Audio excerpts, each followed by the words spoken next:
අයිබෝවන් අපි සූදානම් වෙන්නේ ඉරිදා සිත්නේ තසපුව වැඩසටහන ආරම්භ කරන්නට. ඉරිදා සිත්නේ තසපුව ඔබ දන්නවා අභිධර්මය ප්‍රධාන කොටගත්තු දේශනමාලාවකුයි ක්‍රියාත්මක වෙමින් පවතින්නේ. ඒ අතර විශේෂයෙන්ම අපි පහුගිය සති කිහිපය තුළදීම අකුසල සිත් පිළිබඳවයි ඔබට අපි හාමුදුරන් වහන්සේගේ දේශනාව සමීප කරවයි. අද දවසේදීත් එලෙසෙන්ම අකුසල සිත් පිළිබඳ පැහැදිලි කිරීමක් අන්තර්ගත දේශනාවක් ඔබට ශ්‍රවණය කිරීමේ භාග්‍ය උදා වෙනවා. කුක්කුච්චය පිළිබඳව, ඒ වගේම තීන මිද්දේ පිළිබඳව ඔබට දහම් කාරණා ශ්‍රවණය කිරීමේ භාග්‍ය උදා කර දෙන ඉරිදා සිත්නේ තසපුව ආරම්භ කරන්නට සූදානම් වන මොහොතේ ඒ අනුශාසනාව සිදු කරන්නට අපි බොහොම ගෞරවයෙන් নমස්කාර පූර්වකව අදත් ආරාධනා කළා. පදවි ශ්‍රීපුර ලස්සනගම වනසේනාසනාධිකාරී අභිධර්ම විශාරද ත්‍රිපිටකාචාර්ය කම්මට්ටානාචාර්ය පූජනීය කිරුළපන ධම්මවිජය ස්වාමීන් වහන්සේට උන්වහන්සේ වැඩම කොට සිටින්නේ බොහෝම ගෞරවයෙන් ඔබ වහන්සේව පිළිගෙන ඇරයුම් කරනවා ඉරිදා සිත්නේ තසපුවේ ධර්මානුශාසනාව පැවැත්වීම සඳහා. අවසරයි ස්වාමීන් වහන්සේ. සාදු සාදු සාදු. සමන්ත චක්කවාලේසු අත්‍රා ගච්ඡන්තු දේවතා සද්ධම්මං මුනි රාජස්ස සුනන්තෝ සග්ග මොක්ඛදං ධම්මස්සවන කාලෝ අයං බදන්තා ධම්මස්සවන කාලෝ අයං බදන්තා ධම්මස්සවන කාලෝ අයං බදන්තා. නමෝ තස්ස භගවතෝ අරහතෝ සම්මා සම්බුද්දස්ස. නමෝ තස්ස භගවතෝ අරහතෝ සම්මා සම්බුද්දස්ස. නමෝ තස්ස භගවතෝ අරහතෝ සම්මා සම්බුද්දස්ස. සබ්බපාපස්ස අකරණං කුසලස්ස උපසම්පදා සචිත්ත පරියෝදපනං ඒතං බුද්ධානුශාසනං තී.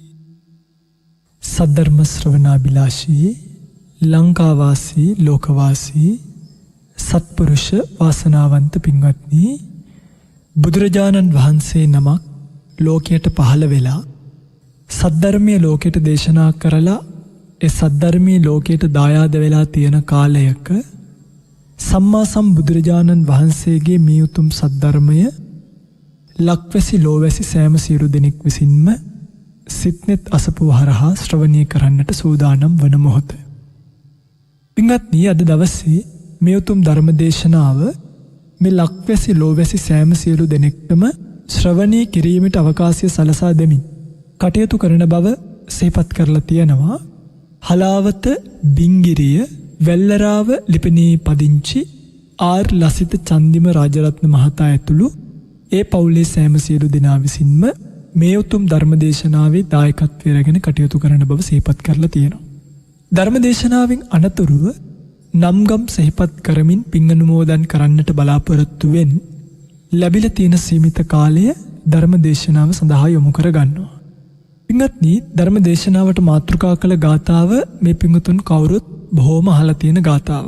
සබ්බ පාපස්ස අකරණං කුසලස්ස උපසම්පදා සචිත්ත පරියෝදපනං ඒතං බුද්ධානුශාසනං. පින්වත්නි, මේ බුදුරජාණන් වහන්සේගේ ශාසනය හිත හදාගන්න ලැබිච්ච ශාසනයක්. මේ හිත හදාගන්න ලැබිච්ච ශාසනය ලැබිච්ච වෙලාවේ හිත හදාගන්න නැතුව කෙනෙක් Tamanගේ කය හදාගන්න යනවා. ගත හදාගන්න යනවන. ඕලාරික මේ භෞතික ජීවිතයට මුල් තැනක් දීලා කටයුතු කරන්න යනවනම් පිටදී මතක තියාගන්න ඒක සම්මා සම්බුද්ධ ශාසනයට අයිති කෘත්‍යයක් නෙමෙයි. එනිසාම මේ බුදුරජාණන් වහන්සේගේ ශාසනය හරය පිරික්සා බලලා මිසක් ඒ හරය තුලින් තථාගත ධර්ම අවබෝධ කරගෙන ඒ තුලින් Taman නිවී යනවා මිසක් මේ බුද්ධ ශාසනයේ වර්තමාන කාලයේ වෙලා තියෙන විනාශය සුළුපටු එකක් නොවන බවට මේ බුදුරජාණන් වහන්සේගේ පරමාර්ථ ධර්මයේ එක්ක වර්තමාන සමාජයේ ගලපන අපිට දකින්න බලන්න ඇහෙන්න පුළුවන්කම ලැබිලා තියෙනවා. පිටති මේ පරමාර්ථ ධර්මයෙන් නිගණීමේ පරම පරමාර්ථය තමයි අන්න ඒ වගේ විචූරණ වැඩවලින් බුදුදහම ඈත් කරගෙන. හරිද? විචූරණ වැඩ මොනවද? විචූරණ වැඩ මොනවද මේ විචූරණ වැඩ? නොයේකුත් දේවල් හරි. මම පහුගිය දවසක දෙකප සිදුවීමක් තමයි විශේෂයෙන්ම ඔය මේ එවිලා තියෙන දුර්භීක්ෂ සමයත් එක්ක ස්වාමීන් වහන්සේලා යයි කියාගත්තු සමහර චීවර වේශධාරීන්. ඉතින් මේ ස්වාමීන් වහන්සේලාම කියලා කියන්න බෑ.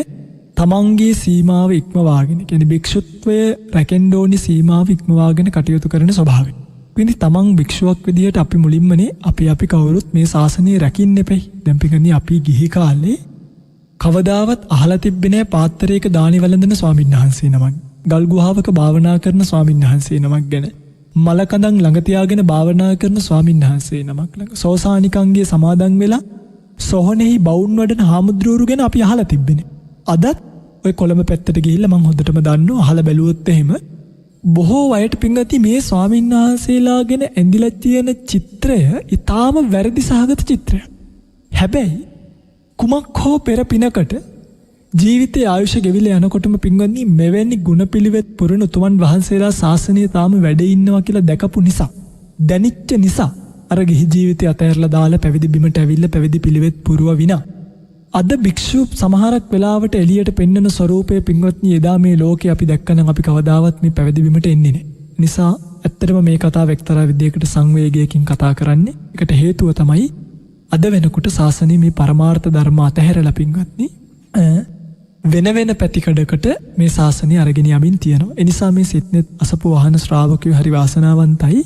අපි මේ කෙලින්ම කියන්නේ ඍජුවම එක එල්ලේම භාග්‍යතුන් වහන්සේගේ පරමාර්ථ ධර්ම පිළිබඳව සාකච්ඡා කරගෙන යන ගමන මට බොහෝ දෙනෙක් කතා කරලා කිව්වේ අපේ ස්වාමීන් වහන්සේ අභිධර්මයේ කියන එක ජීවිතයට කොච්චර ගැළපෙනවද කොච්චර අපේ ජීවිතය ගැනද කතා කරලා තියෙන්නේ කියන එක මේ දේශනා කිහිපය ඔස්සේම තේරුම් ගත්තා. පින්වත්නි මේ තාම අභිධර්මයේ කතා කළේවත් නැහැ අපි.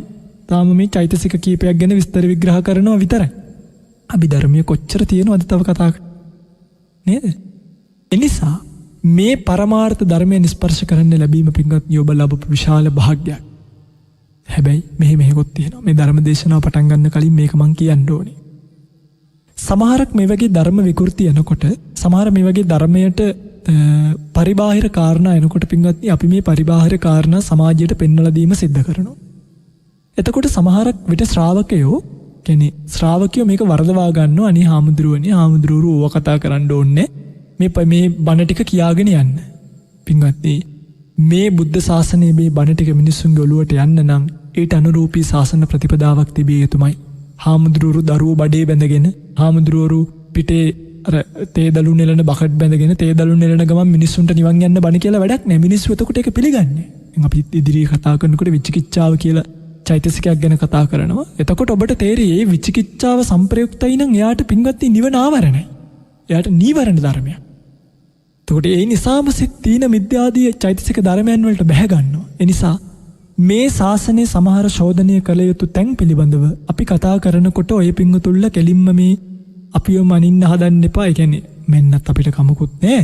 මං කියන්නේ නෑ ස්වාමීන් වහන්සේලා ඒවා කතා කළ යුතු නැතය මේවාම කතා කළ යුතුය කියලා. සම්පින්වත්නි අපි මේක ගැන කතා කරන්නේ නැත්තම් භික්ෂු භික්ෂුණී උපාසක උපාසිකා අපි හතර ජාතිය මේක ගැන කතා කරන්නේ නැත්තම් කවුද මේ ශාසනය රකින්නේ? මේ සියලු මිත්‍යා දෘෂ්ටිකයන්ට සාදු සාදු කීමුද නැත්තම් මේ නිවැරදි ධර්ම ඉගෙනගෙන වේගයෙන් දැන් කොරෝනා පැතිරෙනවා වගේ වේගයෙන් හරිද? දැන් කොරෝනා ඉතාම වේගයෙන් පැතිරෙනවනේ. ඒ වගේ වේගෙන් ඊටත් වඩා වේගෙන් මේ නිවැරදි ධර්මයේ සමාජගත කිරීමමයි කළ යුතු. පින්වත්නි මේ ධර්මතාවයන් ඔබට කියලා දෙන්නේ ඔබ මේවා දැනගන්න ඔබ මේ වගේ යෙදෙන්න තව තවත් මේ නිවැරදි ධර්මයේ සමාජගත කරන්න. මේ ප්‍රාර්ථනාව තියාගෙනමයි මේ ධර්ම කාරණා ඔබට කියලා දෙන්නේ. නිසා ඒවත් මතක තියාගෙනම අපි අද දවසේ අපේ ධර්ම කාරණාව පිළිබඳව සාකච්ඡා කරන්න කාලය වෙන් කර ගමු. පින්වත්නි ඔබ දන්නවා අපි අකුසල චෛතසික පිළිබඳව සාකච්ඡා කරගෙන ආවා. අපිට ඉතුරු වෙලා තියෙනවා තවත් චෛතසික කිහිපයක් කතා කරන්න. අපි පහුගිය දවසක අවසානයට කතා කරපු චෛතසිකය තමයි මච්චරිය නේද? මසුරුකම කියන්නේ මොකක්ද කියන එක පිළිබඳව ඔය පිංගතුල්ලට මතකයි නම් ආවාස මච්චරිය, කුල මච්චරිය, ලාභ මච්චරිය, වන්න මච්චරිය, ධම්ම මච්චරිය කියලා මේ මච්චරිය පස්වදෑරුම් ආකාරයකට දේශනා කළා. මච්චරිය මූලික ස්වરૂපයන් අපි මේ ධර්ම දේශනාවේදී සිහිපත් කරලා තියෙනවා. අද අපිට කතා කරන්න තියෙන පිංගන්නේ කුක්කුච්චය පිළිබඳව. කුක්කුච්ච, තීන, මිද්ද, විචිකිච්ඡා. තව 4යි අපිට කතා කරන්න ඉතුරු වෙලා තියෙන්නේ. මේ කතා කරගෙන ඉන්නේ අකුසල චෛතසික පිළිබඳව. කුක්කුච්චය කියලා කියන්නේ මොකක්ද? පිංගදී මේ කුක්කුච්චයට තියෙන හරිය ලස්සන පාලි වචනයක්. මේක පාලි විග්‍රහ කරන අටුවාවල කරීයතේ යන්තං කතං කුච්චිතං කතං කුකතං කුකතස්ස භාවෝ කුකතස්ස භාවෝ කුක්කුච්චං කියලා සිහිපත් කරලා තියෙනවා. බලන්නකෝ ඒකේ ලස්සන. කරීයතේ යන්තං කතං කුච්චිතං කතං කුකතං කුකතස්ස භාවෝ කුකතස්ස භාවෝ කුක්කුච්චං. මේ පිංගත්නි මේ ගාථාවේ තේරුම තමයි යම් කෙනෙක් තමන් කරපු නරක වැඩ ගැන යම් කිසි පසුතැවීමක් ඇති කර ගන්නවා නම්, තේරුණාද?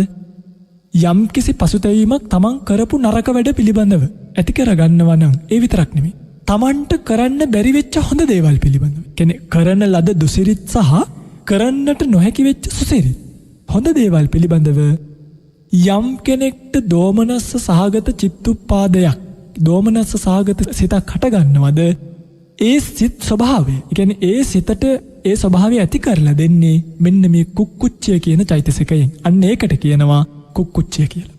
තේරුණාද මම මේ කියන එක? මේ බලන්න පිංගන්. මේ කුක්කුච්චය කියලා කියන්නේ දැන් අපිට සාමාන්‍යයෙන් ජීවිතේ ජීවත් වෙනකොට පසුතැවීම කියන කෙනවනේ. ඒ පසුතැවීම එන්න පුළුවන් ක්‍රම කීපයක්. එකක් තමයි යම් කෙනෙක්ට දැන් දානයක් දෙන්න අවස්ථාවක් ඇවිල්ලා ඒ දානිය දෙන්න බැරි වෙනවා. පස්සේ කාලෙක යාට හිතෙන්න පුළුවන් දෙයියනේ මම මේ වගේ දානයක් දෙන්න ඇවිල්ලා මම ඒක දුන්නේ නැහනේ, අනේ අපරාධි, ඒ උතුමන් වහන්සේ නමක්නේ මට මේක මග හැරුණනේ කියලා පස්සේ කාලෙක පසුතැවෙනවා. අන්න බලන්න. නොකරපු සුසිරිත් හොඳ දේවල් පිළිබඳව පසුතැවීමක් ඇති වෙනවා. ඊළඟට කරපු නරක වැඩ, Taman ජීවිතයේ අතීතේ කරපු නරක වැඩ මතක් වෙවි මම මෙන්න මේ වර්ධ කළාය, මෙන්න මෙහෙම මෙයාට නිඳා කළාය, මෙයාට චෝදනා කළාය කියලා පස්සේ කාලෙක Tamanට පසුතැවීමක් එනවනම් අන්නේ පසුතැවීමට කියනවා කුක්කුච්ච භාවය. මේකේ පිංගන්නේ ලක්ෂණ, රස, පච්චුපට්ඨාන, පදට්ඨාන පිළිබඳව අපි කතා කරමු. එතකොට ওই පිංගතුලට මේක ගැන අවබෝධයක් ඇති කරගන්න පුළුවන්. මේ කුක්කුච්චේ ලක්ෂණය තමයි පිංගන්නේ පච්චානුතාප ලක්ෂණ. ඒ කියන්නේ නැවත නැවත තැවීම, පසුතැවීම. පච්චානුතාප කියන්නේ ඒකනේ. නැවත නැවත තැවීම තමයි මේකේ ලක්ෂණය. තේරුණාද? පසුතැවෙනවා නිතරම, අපේ මෙහෙම වුණානේ, මේක කරන්න බැරි වුණානේ කිය පසුතැවීම, තැවීමට තමයි කියන්නේ මේකේ ලක්ෂණය කියලා. මේකේ කෘත්‍ය තමයි නැත්නම් රසය. ලක්ෂණ, රස කියන්නේ පිංගන්නේ කෘත්‍ය. මේ චෛතසිකේ කෘත්‍ය කරන වැඩේ. ඒක තමයි රසය කියලා කියන්නේ. රසය තමයි කතානුසෝචන රසං. ඒ කියන්නේ කත අකත. කත කියන්නේ කරන ලද දුස්චරිත. අකත කියන්නේ නොකරන ලද සුචරිත පිළිබඳව මොකද වෙන්නේ? සෝචන රසං. ඒවා පිළිබඳව නැවත නැවත තැවීම තමයි. පසුතැවීම තමයි මේකේ ලක්ෂණය. මේකේ කෘත්‍ය තමයි කරපු නොකරපු හොඳ නරක දේවල් පිළිබඳව නැවත නැවත තැවීම, තවන ස්වභාවය තමයි මේකේ කෘත්‍ය. කතානුසෝචන රසං කිව්වේ ඒකයි. තේරුණානි? හරි. ඔක තමයි රසය. පච්චපට්ඨානිය තමයි නැත්තම් මේකේ තියෙන වැටහෙන කාරණාව තමයි විප්පටිසාර පච්චපට්ඨාන. විපිලිසර බව. කියන්නේ පිංගන්නේ මේක අපිට තේරෙන්නේ නිකන් අපි ඒකේ නිකන් විපිලිසරයි, අපි ඒකේ මොනවද උනේ කියලා හිතා ගන්න බෑ. හරිද? මේක අපි ඉදිරියට යනකොට තේරෙයි. විපිලිසර භාවය තමයි මේකේ වැටහීම් කාරණා බවට පත්. ආසන්න කාරණාව. පදට්ඨානිය මොකද්ද? කත පදට්ඨාන. කරපු නරක වැඩ, නොකරපු හොඳ වැඩ තමයි මේ චෛතසිකයේ පිංගත්නි ආසන්න කරුණ, නැත්තම් මේ වගේ ඇතිවීම ස්වභාවයට ආසන්න කාරණා බවට පත් වෙන්නේ. කරපු නරක වැඩත් නොකරපු හොඳ වැඩත් කියන මේ දෙක. තේරෙනවද මම මේ කියන එක? ඔන්නව තමයි ලක්ෂණ, රස, පච්චුපට්ඨාන, පදට්ඨාන කියන හතර. පච්චානුතාප ලක්ෂණ, කතානුසෝචන රස, විප්පටිසාර පච්චුපට්ඨාන, කතාගත පදට්ඨාන.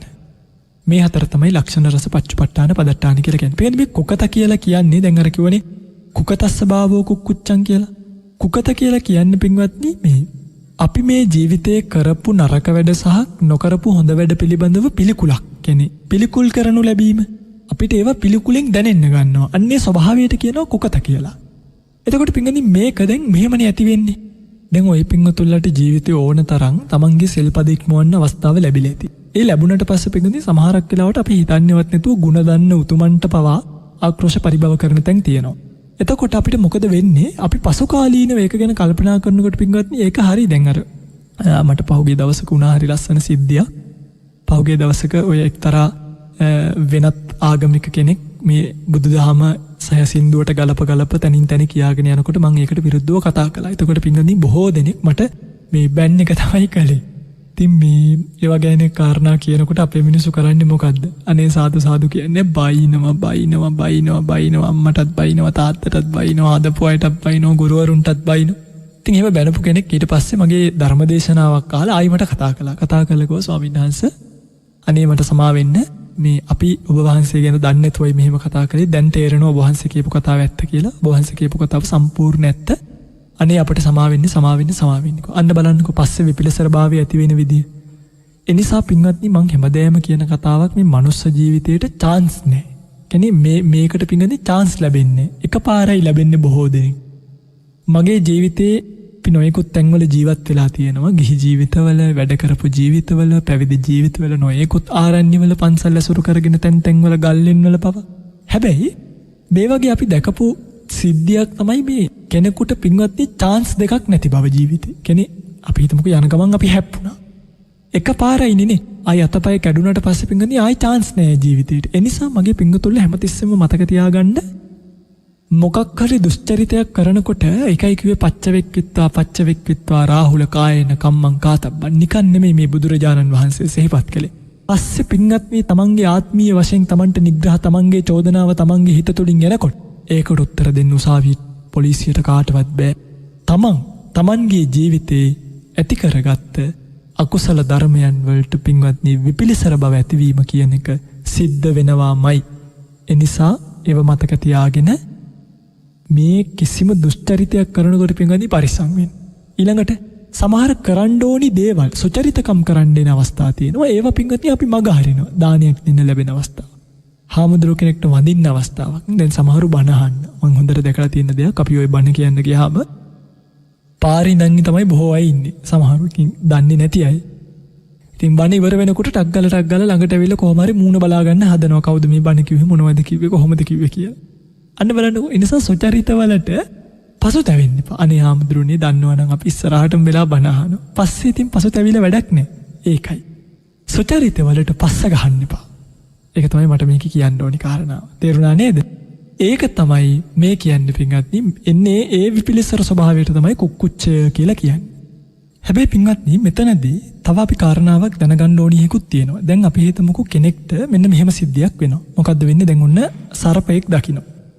සර්පයෙක් දැකලා අපි සර්පයව මරන්නේ නැතුව නිදහස් කරලා යවනවා. නිදහස් කරලා යවුවට පස්සේ කාලිකදී මේ සර්පය අපේ දරුවෙක්ව හරි ඒ කියන්නේ අපි හිතමුකෝ පොඩි කාලේ මේ සර්පයව නිදහසේ යවුවා ලොකු වෙලා අපිවම හරි අපේ දරුවෙක්ව හරි හපනවා.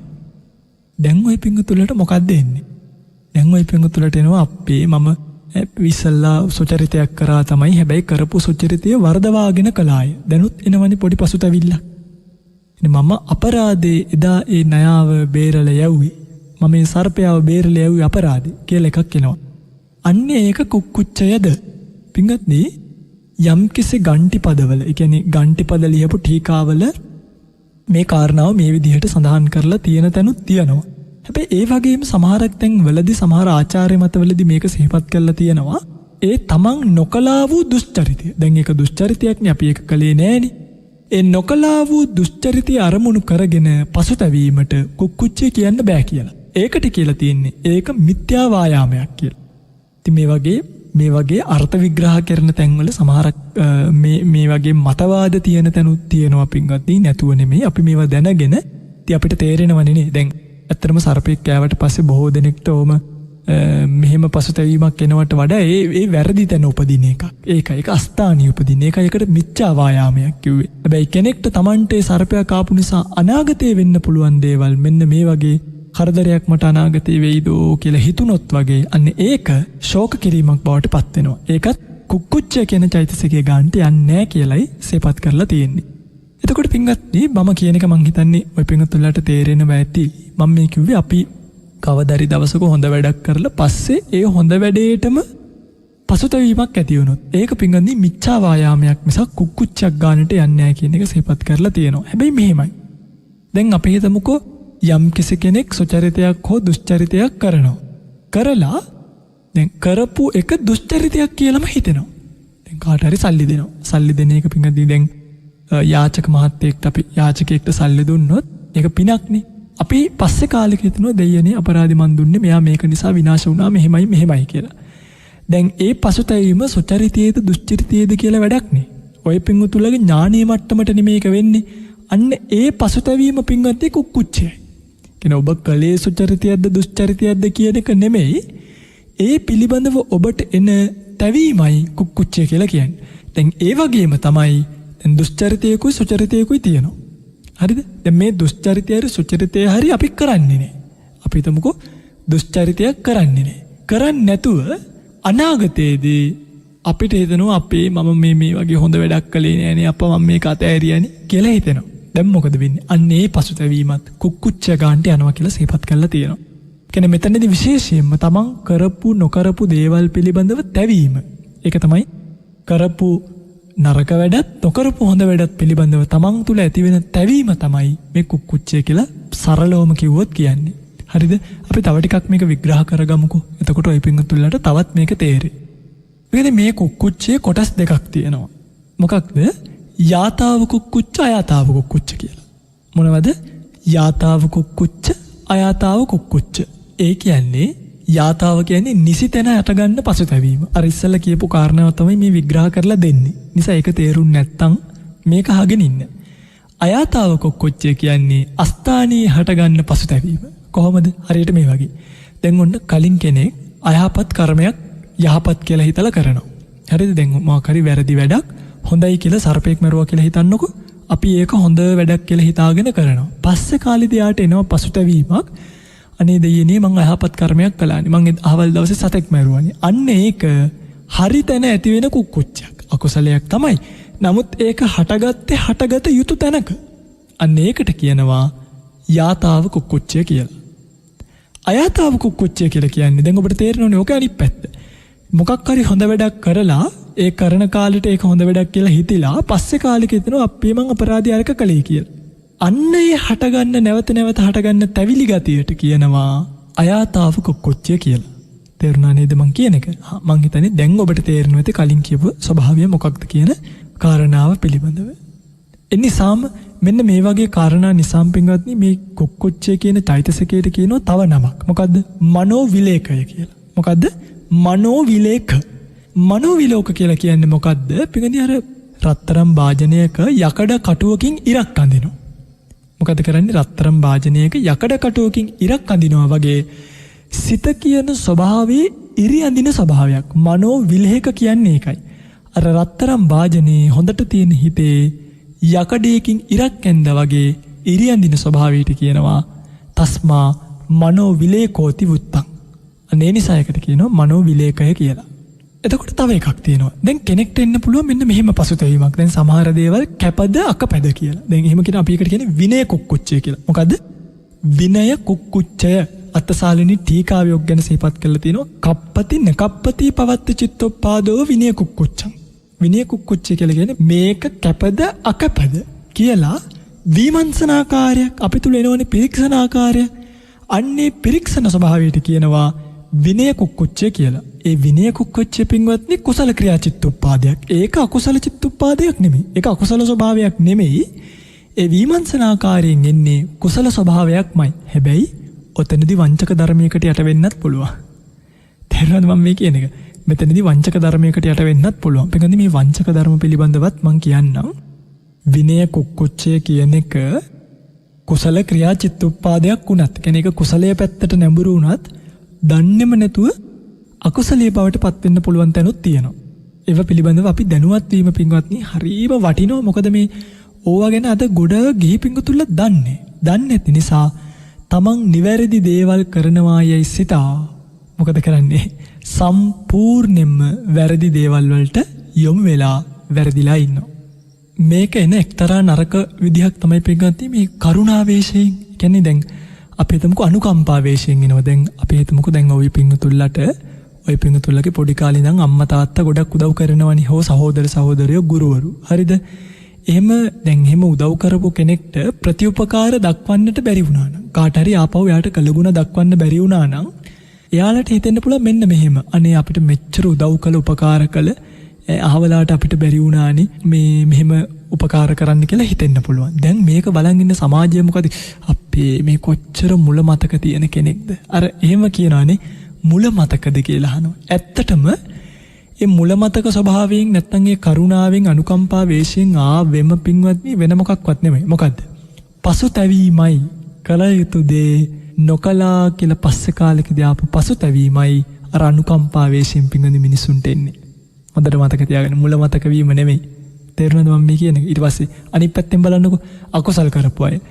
අපි හිතමුකෝ සත්තු මැරුවා කවුරු හරි. ලාභයේ පිණිස හරි මොකක් හරි පිණිස සත්තු මැරුවා. මරලා පස්සේ කාලෙකදී මොකද වෙන්නේ?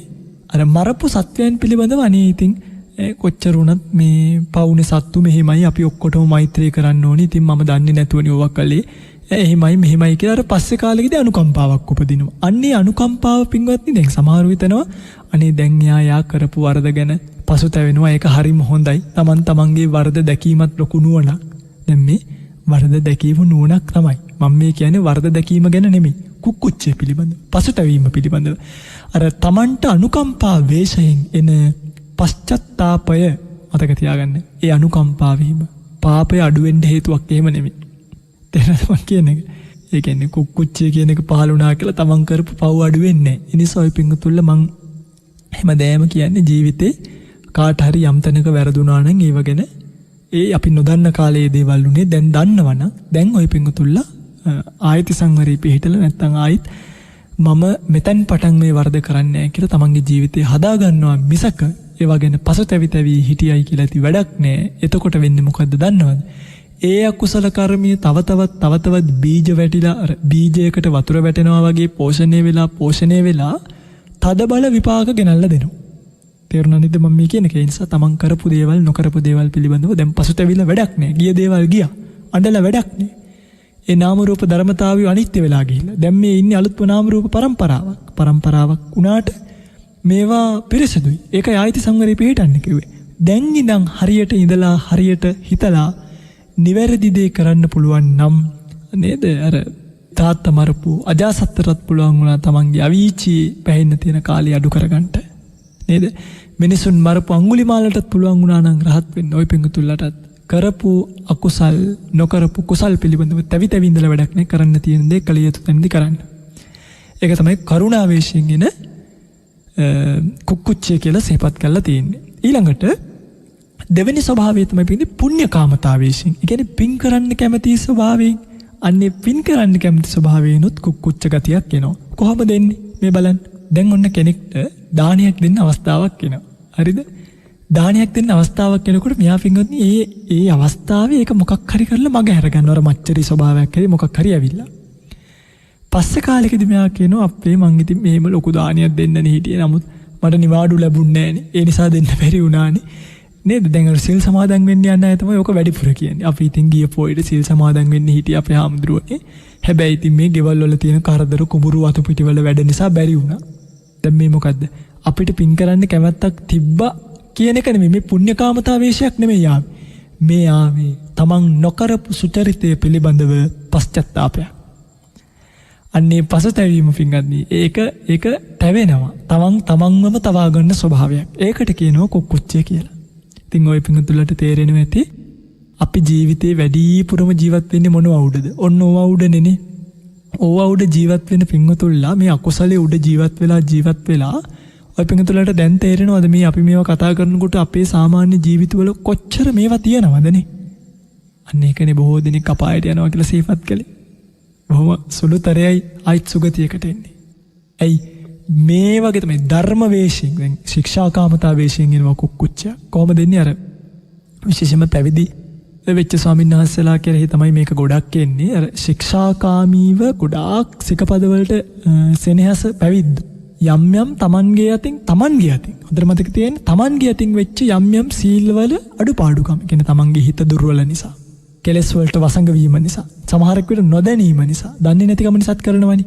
මේ සිකපද බිඳ ගන්නවා. බිඳගෙන සමහරක් විට අර මගේ සීලය අපිරිසිදුයිද දන්නේ නැහැ. සීලය බිඳිලා මට පාපයක් වුණාද දන්නේ නැහැ කියලා පසුතැවීමක් කියනවා. අන්නේ තැවීමට කියනවා ශික්ෂා කාමතා. කියන්නේ ශික්ෂාපද වලට කැමති වේශයෙන් එන වංචක කුක්කුච්චය කියලා. දැන් තේරෙනවද ඔය පිංගුතුලට මේවා කොයි තරම් ස්වරූප වලින් අපිව රවට්ටන්න පුළුවන්ද කියලා. අන්න ඒ නිසා අර මේ විනය කැමති බව දැන් විනය කුක්කුච්චය කියන එක නිදහසට කරුණක් කරගෙන මේවට මේ අහුවෙන්න හොඳ නැහැ. විනය කුක්කුච්චය නිදහසට කාරණාවක් කරගෙන අහුවෙන්නේ නැතුව සත්‍යවාදීම විමර්ශනාකාරයෙන් පහළ වුණාට ඒ ස්වභාවය විනය කුක්කුච්චය මිසක් පින්වත්නි මේ කියන කුක්කුච්චය භාවයට යන්නේ නැහැ. ඉතින් මේක හොඳට මතක තියාගන්න. මේ කුක්කුච්චය කියන චෛතසිකය එකක් මේවා අනියත යෝගී චෛතසික. මේවා නියත යෝගීනේ. ඒ කියන්නේ පින්වත්නි දැන් මේවා යෙදෙන්නේ දැන් මේ කුක්කුච්චය කියන චෛතසිකයත් ඔය පින්වත්තුලට මතකයි නම් මං ගිය සතියේ සිහිපත් කරා. දෝස ඉස්සා මච්චරිය කුක්කුච්ච කියන මේ චෛතසික හතරම මොකේද යෙදෙන්නේ? මේ හතරම යෙදෙන්නේ දේශමූලික සිත්වල. හැබැයි දැන් දෝස කියන එක පින්වත්නි දේශමූලික සිතේ අනිවාර්යෙන් තියෙනවා. නමුත් ඉස්සා මච්චරිය කුක්කුච්ච කියන චෛතසික අනියත යෝගී. ඒ කියන්නේ ඒවට අනියත යෝගී කියලා කියන්නේ ඒවා අනිවාර්යෙන්ම යෙදෙනවා කියලා එකක් නේ. දැන් කාට හරි ගහන අවස්ථාවක මච්චරිය යෙදෙනවා කියලා එකක් නැහැනේ. නේද? මසුරුකම නිසා ගහන වෙලාවක ඔන්න මසුරුකම යෙදිලා. හැබැයි මසුරුකම නැතිවත් ගහන වෙලාවල් තියෙනවා. අන්නේ මසුරුකම් ආදී නැතිව වගේ රණ්ඩු වෙන වෙලාවක මච්චරිය කියන චෛතසිකයේ අනියත යෝගී නිසා ඒව යෙදෙනවම කියලා එකක් නේ. ඒ වගේ මේ කුක්කුච්ච ආදී දේවල් පිඟන්නේ යෙදෙනවම කියලා එකක් නේ. මං කියන්නම් අනියත යෝගී චෛතසික කීපයක් තියෙනවා. අකුසල චෛතසිකවල ඔය අනියත යෝගී චෛතසික කියලා කියන්නේ පිඟන්නේ විශේෂයෙන්ම අපි කතා කරපු වගේ මානය. මානය කියන එක අනියත යෝගී චෛතසිකය. මතකද ඔය පිඟතුලට මතකද මානය කියන චෛතසිකය යෙදෙන්නේ සෙත් 4ක විතරයි. සාමාන්‍යයෙන් යෙදුණොත් මොන වගේද? දිට්ඨිගත විප්පයුත්ත. දැන් අකුසල සිත් ගැන මන් තාම කියලා දුන්නේ නැහැ. මම අකුසල සිත් ගැන කියලා දෙද්දී ඔය පිංගුතුලට මේක හොඳටම තේරෙනවා. හරිද? බය වෙන්නේ නැතුව ඒ නිසා අහන් ඉන්න ඕනි. දැන් ලෝභ මූලික සිත් 8ක් තියෙනවනේ මූලික වශයෙන්. මොනවද? සෝමනස්ස සහගත, දිට්ඨිගත සම්පයුත්ත, අසංකාරික සිත. එහෙමයි. ඊළඟට සෝමනස්ස සහගත, දිට්ඨිගත සම්පයුත්ත, සසංකාරික සිත. ඊළඟට ආයි තියෙනවා සෝමනස්ස සහගත දිට්ඨිගත විප්පයුත්ත අසංකාරික සිත, සෝමනස්ස සහගත දිට්ඨිගත විප්පයුත්ත සසංකාරික හිත කියලා. ඊට පස්සේ ඔය හතරම ආයිත් එනවා සෝමනස්ස භව විනුට උපේක්ෂා සහගත බව යෙදිලා. මං කියලා දෙන්නම්. දැනට මතක තියාගන්න මෙන්න මේ කියපු සිත් වලින් දිට්ඨිගත සම්පයුත්ත සිත් එක්ක නෙමෙයි. දිට්ඨිගත විප්පයුත්ත සෝමනස්ස සහගත දිට්ඨිගත විප්පයුත්ත අසංකාරික හිතයි සසංකාරික හිතයි, උපේක්ෂා සහගත දිට්ඨිගත විප්පයුත්ත අසංකාරික සිතයි සසංකාරික සිතයි කියන සිත් හතරත් එක්ක මානිය කියන චෛතසිකය යෙදෙනවා. හැබැයි අනියත යෝගී. ඒ කියන්නේ අනිවාර්යයෙන්ම යෙදෙනවා කියලා එකක් නේ. මම මේවා කියලා දෙන්නම් ආපහු. හරි? ඊළඟට මානියට පස්සේ අපි කතා කරපු ඉස්සා, මච්චරිය, කුක්කුච්ච කියන චෛතසික තුනම. කියන්නේ ඉස්සා, මච්චරිය, කුක්කුච්ච කියන චෛතසික තුනත් ඉදිරියේදී අපි කතා කරන තීනය මිද්දය. තීනය මිද්දය කියන චෛතසික දෙකත්. එතකොට ඔක්කොම කීයද? මාන, ඉස්සා, මච්චරිය, කුක්කුච්ච, තීන මිද්ද. මෙන්න මේ අකුසල චෛතසික අනියත යෝගී චෛතසික. මේවා පින්වත්නි සමහරක් විටක යෙදෙනවා, සමහරක් විටක යෙදෙන්නේ නැහැ. ඒකයි. ඉතින් ඒ නිසා මේ ස්වභාවයන් දැනගෙන මේවාට මුහුණ දීම අපි විසින් කළ යුතුමයි. මේවා දැනගෙන නැතුව අපි කොහොමද මේ වගේ මිදෙන්නේවත් නේ? ඒක පින්වත්තුලට තේරෙනවා නේ? හරි. ඊළඟට අපිට කතා කරන්න තියෙන පින්වත්නි තීනය කියන චෛතසිකය පිළිබඳව. තීනය කියලා කියන්නේ මේ මලානික බවට. මොකද්ද? මලානික බවට කියන නමක්. තින්නම් තීනම් එහෙමයි කියන්නේ. තින්නම් කියන්නේ මේ සිතෙහි මලානික බව. ඒකට තමයි තීන කියලා කියන්නේ. තේරුණානේ? පිටත් නිමි තීනය සහ මිද්දය කියන්නේ දෙකක්. දැන් තීනය කියන්නේ එකක්, මිද්දය කියන්නේ තව එකක්. එතකොට ඇයි එහෙනම් නීවරණ ධර්ම කතා කරද්දී තීන මිද්ද කියන දෙකම එකට ගෙනල්ලා කතා කළේ? මොකද මේ දෙන්නම එකම තැන යෙදෙන දෙකක්.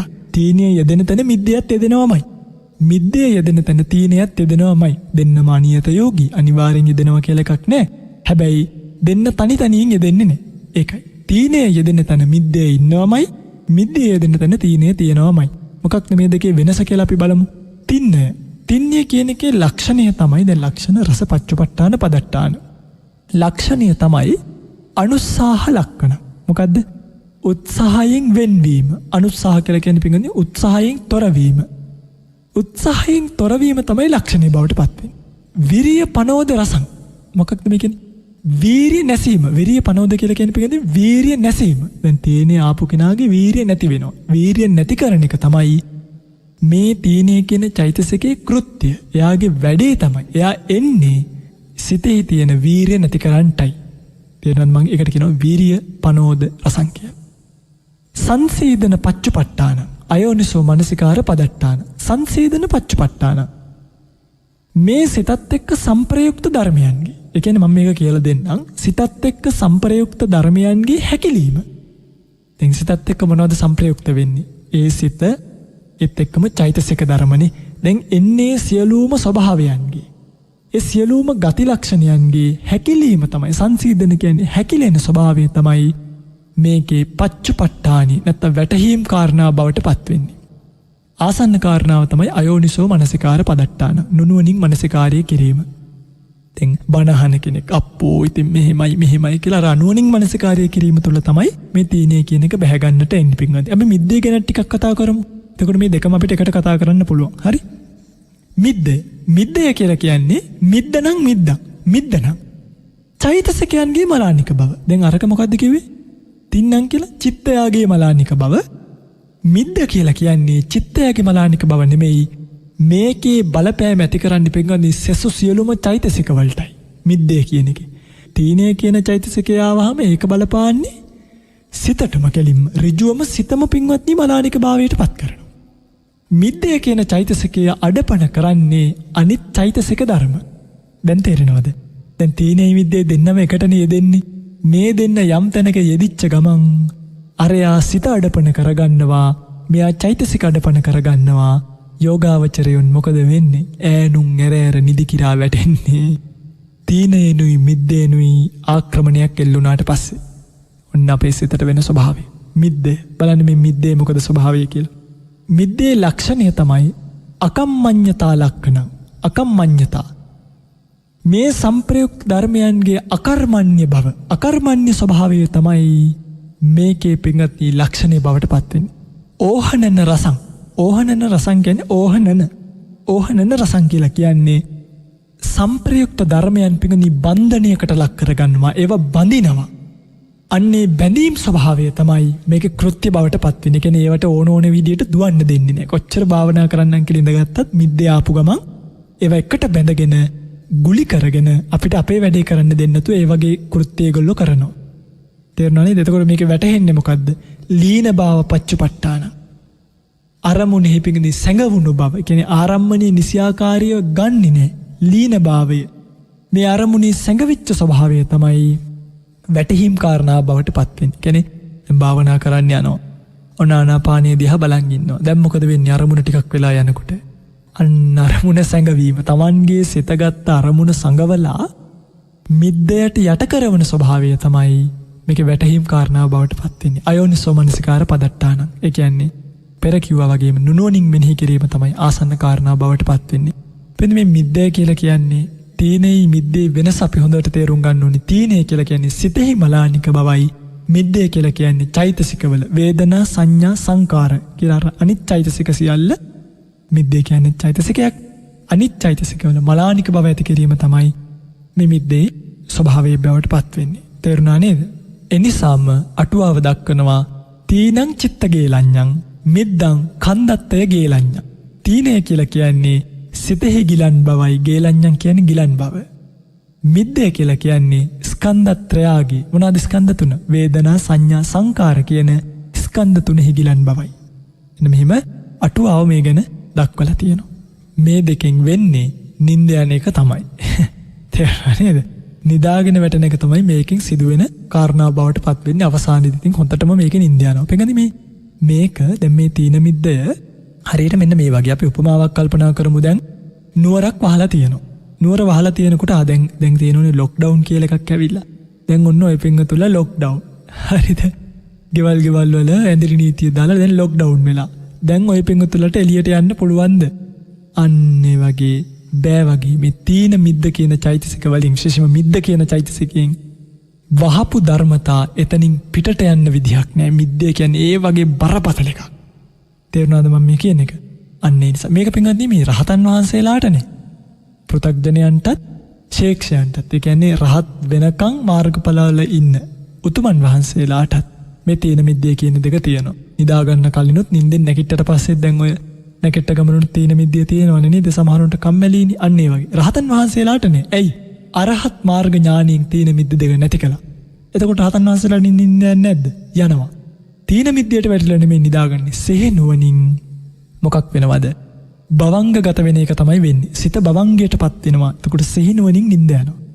අපිත් සෙහෙනුවණින් නිදා ගන්න වෙලාවට එතකොට අපිටත් කියන්න බෑ දැන් කයේ දුර්වලතාවයේ පිංගත්නි දැන් කායික වේදනාව කාටත් තියෙනවනේ රහතන් වහන්සේටත් තියෙන දුර ගමනක් යනකොට රහතන් වහන්සේට මහන්සිය දෙන්න පුළුවන්. අන්න ඒ වගේ වෙලාවට පැත්තකට වෙලා විවේක ගන්න එක තීන මිද්දයට බහැ ගැනීමක් නෙමෙයි. ඒක භවංගගත වෙලා කාය විවේකයේ ලබන එක. දැන් ওই පිංගතුල්ලටත් ඒ වගේ සිහියෙන් නිදා ගන්න අවස්ථාවක දැන් මේ තීන මිද්දේ කියන එක යෙදෙනවා කියලා කියන්න බෑ.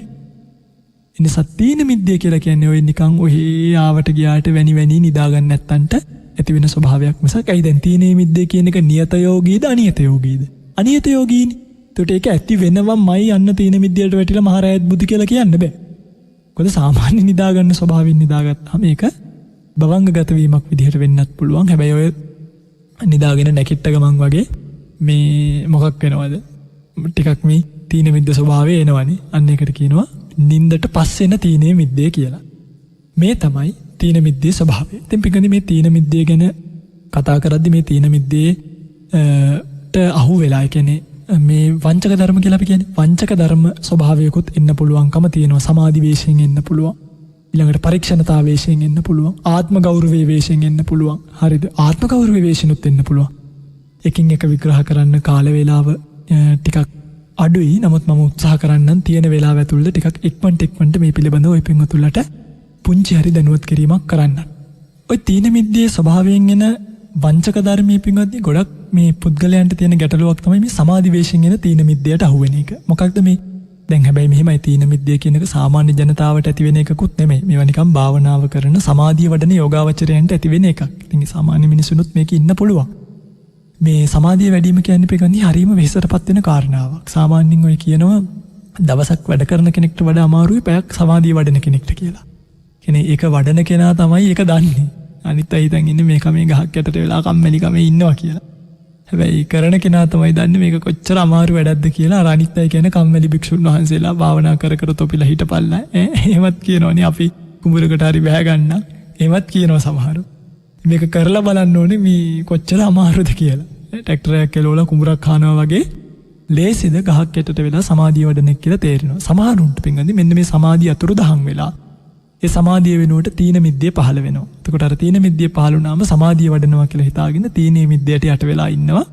ඉතින් එතකොට එකකින් වෙන්නේ මේක අඳුර ගන්න වෙන්නේ කර්මස්ථානාචාරිවරුන් යටතේමයි. මොකද භාවනාව කරපු ගුරුවරු යටතේමයි ඒ ස්වභාවය අඳුර ගන්න වෙන්නේ.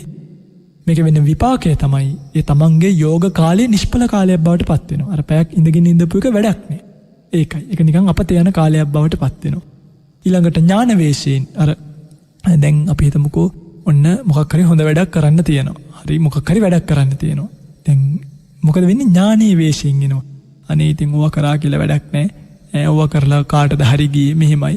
මම නැතත් ඕවා කරන්න පුළුවන්. මම මොකටද ඒකට මහන්සි වෙන්නේ කියලා අලස ස්වභාවයක් Tamanගේ හිත තුළින් එනවා.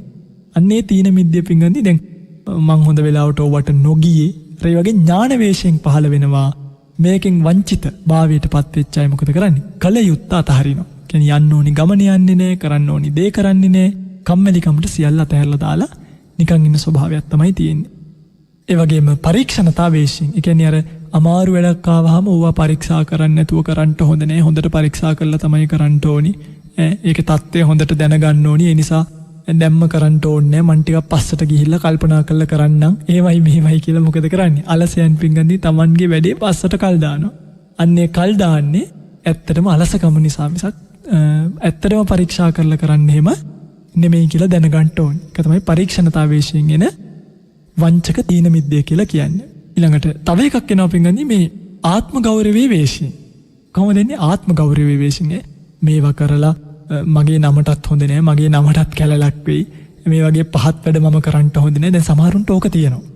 ලියන්න කියන්න කතා කරන්න කම්මැලිකමට ඕවා කරන එක අපේ තත්ත්වයට හොඳ නෑ. හැබැයි මෙහෙමයි හොඳ නෑයි කියලා කියන්නේ මේ නරක වැඩවලට එහෙම නෙමෙයි. එන්නත් මම මේ කියන එක. සුදුසුදේ කරන්න සුදුසු වෙලත් මේවා මගේ තත්වයට හොඳ නෑ කියලා අතහරිනවා පින්වත්නි. අන්න ඒක කරන්නේ ආත්ම ගෞරවයේ වේශයෙන් එන තීන මිද්දේ. මතක තියාගන්න ඕනි. ඊළඟට තමන් පරිස්සම් වෙන්න ඕනි කියලා කියනවා. ආත්ම ආරක්ෂතා වේශයෙන්නේ. එන වංචක තීන මිද්දේකුත් තියෙනවා. ඒකේ නා මොකද කරන්නේ? මොකක් හරි වැඩක් කරන්න ආපු ගමන් ඕනවට වඩා මහන්සි වෙන්න හොඳ නෑ. ඒක නිරෝගී බවට එන කරදරයක්. ජීවිතේ පැවැත්මටත් කරදරයක්. මේ අපි සල්ලි හම්බ කරන්න ජීවත් වෙන්න සල්ලි හම්බ කරන්න මහන්සි වෙලා ජීවිතේට මහානියක් වෙනවා නම් ඕවයෙන් පළක් තියෙනවද? ආදී වශයෙන් තීන විද්‍යට බැහැගෙන කරන්න තියෙන වැඩේ කරන්න නැතුව අතරින ස්වභාවයක් තියෙනවා. ඉතින් තව එකක් තියෙනවා මම මේක ගැනත් කියලා දීලම ධර්මදේශනාව අවසන් කරන්නම්. පරාර්ථකාමතාවේශින් එන වංචක තීන විද්‍ය. ඒ කියන්නේ අර අනුන්ට යහපතක් කරන්න ඕනි කියලා හිතලා වගේ නිකන් තමන් දැන් අපි හිතමුකෝ බෝධිව අතු ගන්න තියෙනවා. අතු ගන්න කම්මැලි අපි හිතනවා නේ ඉතින් මං හැමදාම පින් කරනෝනේ අද වෙන කාට හරි දෙනවා. ඒ වගේ තව කෙනෙක්ට පටවන ස්වභාවය. ඉඩ තියලා තව කෙනෙක්ගේ කෙරෙහි කරුණාවෙන් පරාර්ථකාමීව ලබලා දෙන අවස්ථාව සමහරක් විට තීන මිද්‍යක් වෙන්නත් පුළුවන්කම තියෙනවා. ඉතින් මේ වගේ මේ වංචක ධර්ම වලට අහුවෙච්ච අය තමන් බොහොම පිරිහෙන ඇත්ත බවට පත් වෙනවා. ඉතින් තවත් තියෙනවා මේ තීන මිද්‍යාව ගැන කතා කරන්න. නමුත් මං හිතනවා දැන් ඔබට මේ තීනය සහ මිද්‍යාව කියන දෙකම පිළිබඳව සෑහෙන දැනුමක් ලැබිලා ඇති. අද ධර්මදේශනාවත් යම් තරමක වේගයේ සීමා කරගෙන කරපු ධර්මදේශනාවක් නිසා ඉතින් අද දවසේ අපිට ලැබිච්ච කාල වේලාව අවසන් වෙලා තියෙන නිසා මෙතනින් එහාට ධර්මදේශනාව සිද්ධ කරන්නේ නැහැ. මේ උතුම් සද්ධර්මය ශ්‍රවණී කිරීමෙන් ලත් සියලු කුසල් ඔබ සියලු දෙනාටම මේ තීන මිද්දාදී අකුසල ධර්මයන්ගෙන් දුර වී ලබන උත්තරීතර නිර්වාණ ධාතුව සුවසේම සාක්ෂාත් වීම පිණිස වෙර වැඩෙන උතුම් ධර්මානුශාසනාවක් බවට පත් වේවා. මෙයින් ජනිත වූ කුසල් ඔබ සියලු දෙනාටම උතුම් නිවනින් සුවසේම නිවීමට හේතු පාරමී වේවා කියලා කවුරුත් සාදු කියලා ප්‍රාර්ථනාවක් ඇති කරගන්න. අද දවසේ මේ උතුම් ධර්මදේශනාව ලක්වැසි ලෝවැසි බොහෝ දෙනෙක්ට ශ්‍රවණය කිරීමට අවකාශය සලසා දෙමින් කටයුතු කරන බව සිහිපත් කරලා තියෙනවා. හලාවත බිංගිරිය වැල්ලරාවලිපෙනෙහි පදිංචි ආර් ලසිත චන්දිම රාජරත්න මහතා ඇතුළු පවුලේ සෑම සියලු දෙනා විසින්ම මේ උතුම් පින්කම ලක්වැසි ලෝවැසි හැම දෙනෙක්ටම ධර්මීය ශ්‍රවණය කිරීමේ අවකාශය සලසා දෙමින් කටයුතු කරන බව අද දවසේ ධර්මදේශනාවේ දායකත්වය රැගෙන කටයුතු කර පින්වතුන්ගේ අරමුණු විදිහට සිහිපත් කරලා තියෙනවා. අප්‍රේල් 19 වෙනි දිනට තමන්ගේ 25 වෙනි උපන්දිනය සමරන ලසිත චන්දිම මහත්මයාට ආශිර්වාද ලබා ගැනීමටත් මේ ජීවිතයේදීම සෝවාන් මට්ටමින් හෝ ධර්ම අවබෝධය වීම පිණිස මෙම ධර්ම දාන කුසලය හේතුභාවයට පත් වේවා කියලා ප්‍රාර්ථනා කරගෙන තියෙනවා. ඒ වගේම මේ ජීවිතයේ සහ සංසාරගත ජීවිතයේ ළඟින් ඉඳලා මිය පරලොව යන්නට යෙදුණු සියලුම ඥාතීන්ට මෙපින් අනුමෝදන් වේවා කියලා ප්‍රාර්ථනා කරලා තියෙනවා. සුජීවත්ව සිටින සුනිල් රාජරත්න පියාණන්, පියසීලී කුසුම්ලතා මෑණියන්, ලහිරු රොෂාන් සොහොයුර, අචිනි බණ්ඩාර සොහොයුරිය, මැගිලින් නෝනා කිරියම්මා ඇතුළු පවුලේ සෑම සියලු දෙනාටම නිදුක් නිරෝගී දීර්ඝායුෂ ධර්මාවබෝධය ප්‍රාර්ථනා කරගෙන තියෙනවා. දේශකයාණන් වහන්සේටත් net FM කාර්ය මණ්ඩලයටත් නිදුක් නිරෝගී චිරජීවනීය වේවා. සියලු සම්මත දෘෂ්ටික දෙවිවරුන්ට මෙපින් අනුමෝදන් වේවා. දෙව්ලොව සැනසෙත්වා, දෙවියන්ද ප්‍රාර්ථනීය බෝධියකින් උතුම් නිවනින් නිවෙත්වා කියලා කවුරුත් සාදු කියලා ප්‍රාර්ථනාවක් ඇති කරගෙන තියෙනවා. අවසාන වශයෙන් පින් අනුමෝදන් කරමින් පින්තුල්ලට පුණ්‍යානුමෝදනා සිද්ධ කරනවා. මේ ධර්ම ශ්‍රවණයෙන් රැස්ුණා වූ කුසල් ප්‍රාර්ථනීය බෝධීන්ගෙන් උතුම් නිවනින් සුවසේම නිවී යන්නට හේතු පාරමී වන උත්තරීතර කුසල කර්මයක් බවට පත් වේවා. පාරමී වේවා, පාරමී දම් පිරේවා කියලා ප්‍රාර්ථනා කරගෙන දෙවියන්ට පින් අනුමෝදන් කරමු. ආකාසට්ටාච බුම්මට්ඨා දේවා නාග මහිද්దికා පුඤ්ඤන්තං අනුමෝදිත්වා චිරං රක්칸තු ශාසනං. ආකාසට්ටාච බුම්මට්ඨා දේවා නාග මහිද්దికා පුඤ්ඤන්තං අනුමෝදිත්වා චිරං රක්칸තු දේශනං. ආකාසට්ටාච බුම්මට්ඨා දේවා නාග මහිද්దికා පුඤ්ඤන්තං අනුමෝදිත්වා චිරං රක්칸තු මං පරන්ති. සාදු සාදු සාදු. ඉරිදා සිටනේ තසපුව ධර්මදේශනාව නිමවට පත් වුණේ අකුසල සිත් තුළ කුකුච්චය, එහෙම නැත්නම් තීන මිද්දය, මේ කියන වංචක ධර්මයක් ලෙසින් අපේ ජීවිතයට බලපාන ආකාරය පිළිබඳ අකුසල සිත් අපේ තුළ මතුවන ආකාරය පිළිබඳව පැහැදිලි අවබෝධයක් ඇති කළ දේශනාවක් බවට අද දේශනාව පත් වුණා. අපි ඒ අනුසාරයෙන් ගොඩනැගෙන දහම් කාරණා සාකච්ඡා කරමු මේ විරාමයෙන් පසුව ඔබ රැඳෙන්න ඉරිදා සිත්නි තසපුව සමග අද දවසේදී උතුම් වූ ධර්ම දේශනාව සිදු කළ අපේ පූජනීය කිරුළපන ධම්මවිජය ස්වාමීන්ද්‍රයන්න් වහන්සේ උතුම් වූ ධර්මාවබෝධය වෙනුවෙන් අපට මේ ලං කරන ධර්ම කොට්ටාශය අවබෝධ කරගන්නට ඔබේ නැනස පෑදේවා. ඒ තුළ උන්වහන්සේ රැස් කරගන්නා වූ කුසල් උන්වහන්සේට නිවීම පිණිස පාරමී වේවායි කියලා ප්‍රාර්ථනා කරලා අපි කෙටි විරාමයක් ලබාගෙන ඉරිදා සිටින තසපුව ධර්ම සාකච්ඡාව සමග නැවතත් සම්බන්ධ වෙනවා.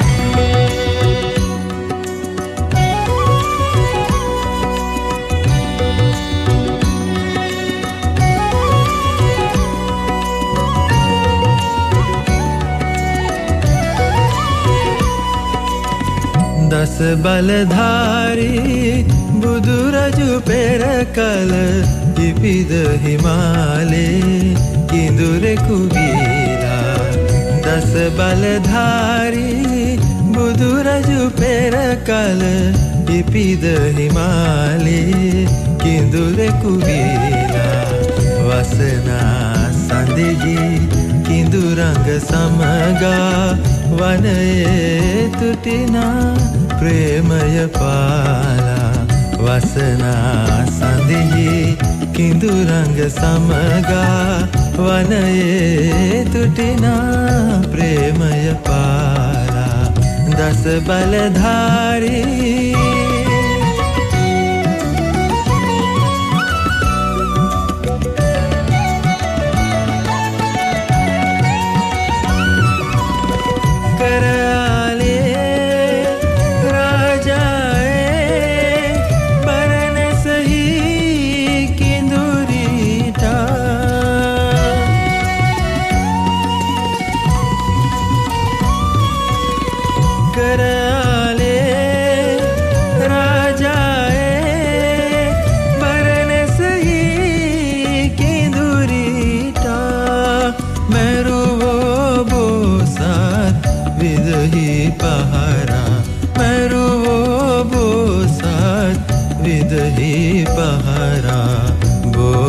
සතුගේ ප්‍රාණයේ සක් දෙවිඳානෝ දානය කෙරුවු.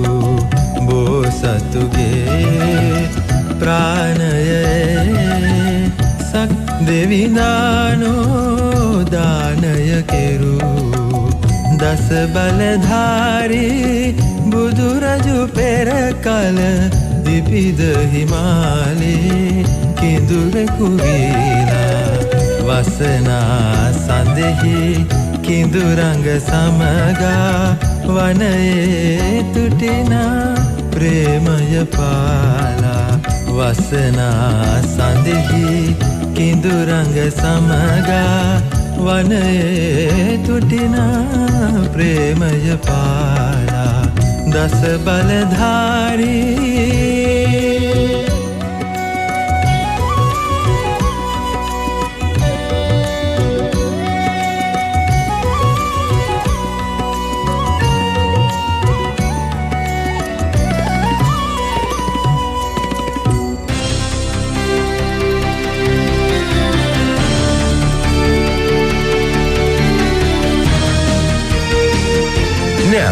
Top news of the hour.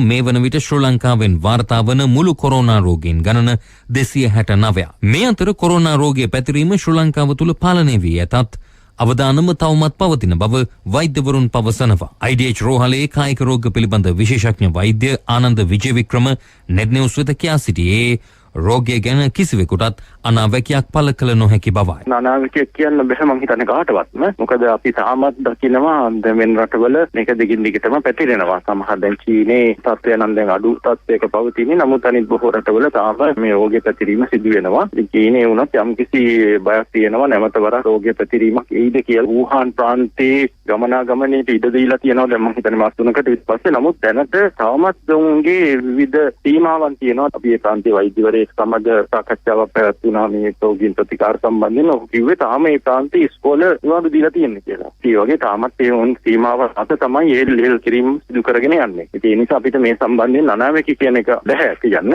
නමුත් Taman මේ සම්බන්ධයෙන් පරීක්ෂණ වීම හැකිතාක් දුරට වැඩිපුර ජනතාව ගැවසෙන තැන්වලට නොයා සිටීම, ඒ වගේම බිරිස්තාව ඇති අය ඉවස් තුළ රැඳී සිටීම, දෙයක් විතර පිරිසිදුව තබා ගැනීම, දුම්පානය නොකිරීම මේ වගේ කාර්යයන් දිගටම කළ යුතු වෙනවා. එහෙම කරොත් අපිට හැකියාව ලැබෙනවා මේ හොඳින් පවත්වාගෙන යන්න. ඇඳිරි නීතිය හෙට සිට ලිහිල් කිරීමෙන් පසුවද කොරෝනා වෛරසය පාලනයට තවදුරටත් ජනතාව සතුව වගකීමක් පවතින බවයි ඔහු අවධාරණය කළේ. දැනට පවතින ඇඳිරි නීතියත් ඊළඟට ඒ සමග බැඳුණු ජනතාවගේ ගමන් බිමන් අඩුවීමත් එක්ක සිද්ධ වෙලා තියෙනවා ජනතාව අතර සම්බන්ධතාවයන් අඩුවීමක්. ඉතින් ඒකත් එක්ක මේ රෝගයේ පැතිරීම බොහෝ දුරට අඩු කරගන්නට හැකියාව ලැබිලා තියෙනවා. ඉතින් ඒක වගේම ඒකට තවත් සාධකයක් වුණා මේ සැකකටයුතු අය නිරෝධායනය කිරීම. ඉතින් මේ කාර්යයන් මම හිතන්නේ සෞඛ්‍ය අමාත්‍යාංශය සහ යුද හමුදාව, පොලිසිය සහ නිකුත් හමුදාවන් මගින් ඉතාම හොඳින් සිදු කෙරුණා. ඒ නිසා තමයි අපිට හැකියාව ලැබුණේ මේ තත්ත්වය ඇති කරගන්න. නමුත් දිගටම මේ තත්ත්වය පවත්වාගෙන යන්න බෑ. අපිට වරින් වර සිද්ධ වෙනවා මේක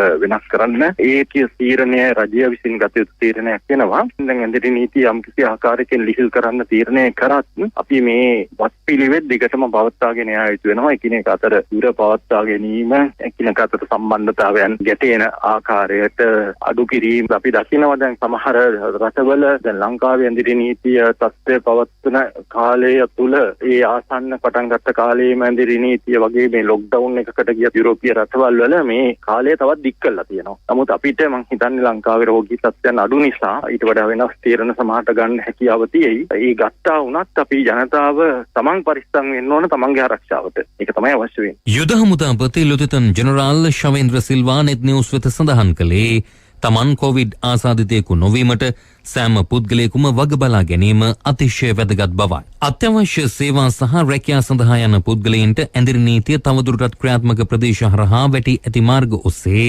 ගමන් කිරීමට හැකි වුවත් කිසිදු අවස්ථාවක එම ප්‍රදේශවල නතර වීමට නොහැකි බවද මෙහිදී අවධාරණය කෙරුණා. අවදානම පහව යමින් තිබුණද ජනතාව තවදුරටත් අවධානයෙන් සිටීම අත්‍යවශ්‍ය බව මහජන සෞඛ්‍ය පරීක්ෂකවරුන්ගේ සංගමේ සභාපති උපුල් රෝහණ නෙත් නිවුස් වෙත කියා සිටියා. කොළඹ, ගම්පහ, කළුතර, මහනුවර, කෑගල්ල සහ අම්පාර යන දිස්ත්‍රික්ක හැර සෙසු දිස්ත්‍රික්කවල දැන් ක්‍රියාත්මක ඇඳිරි නීතිය හෙට අලුයම 5ට ඉවත් කරනවා. මහනුවර, කෑගල්ල සහ අම්පාර යන දිස්ත්‍රික්කවල අලවතුගොඩ, අකුරණ, වරකපොළ සහ අක්කරේපත්තුව යන පොලිස් බල ප්‍රදේශ හැර සෙසු ප්‍රදේශවල ඇඳිරි නීතියද හෙට අලුයම 5ට ඉවත් කිරීමට නියමිතයි.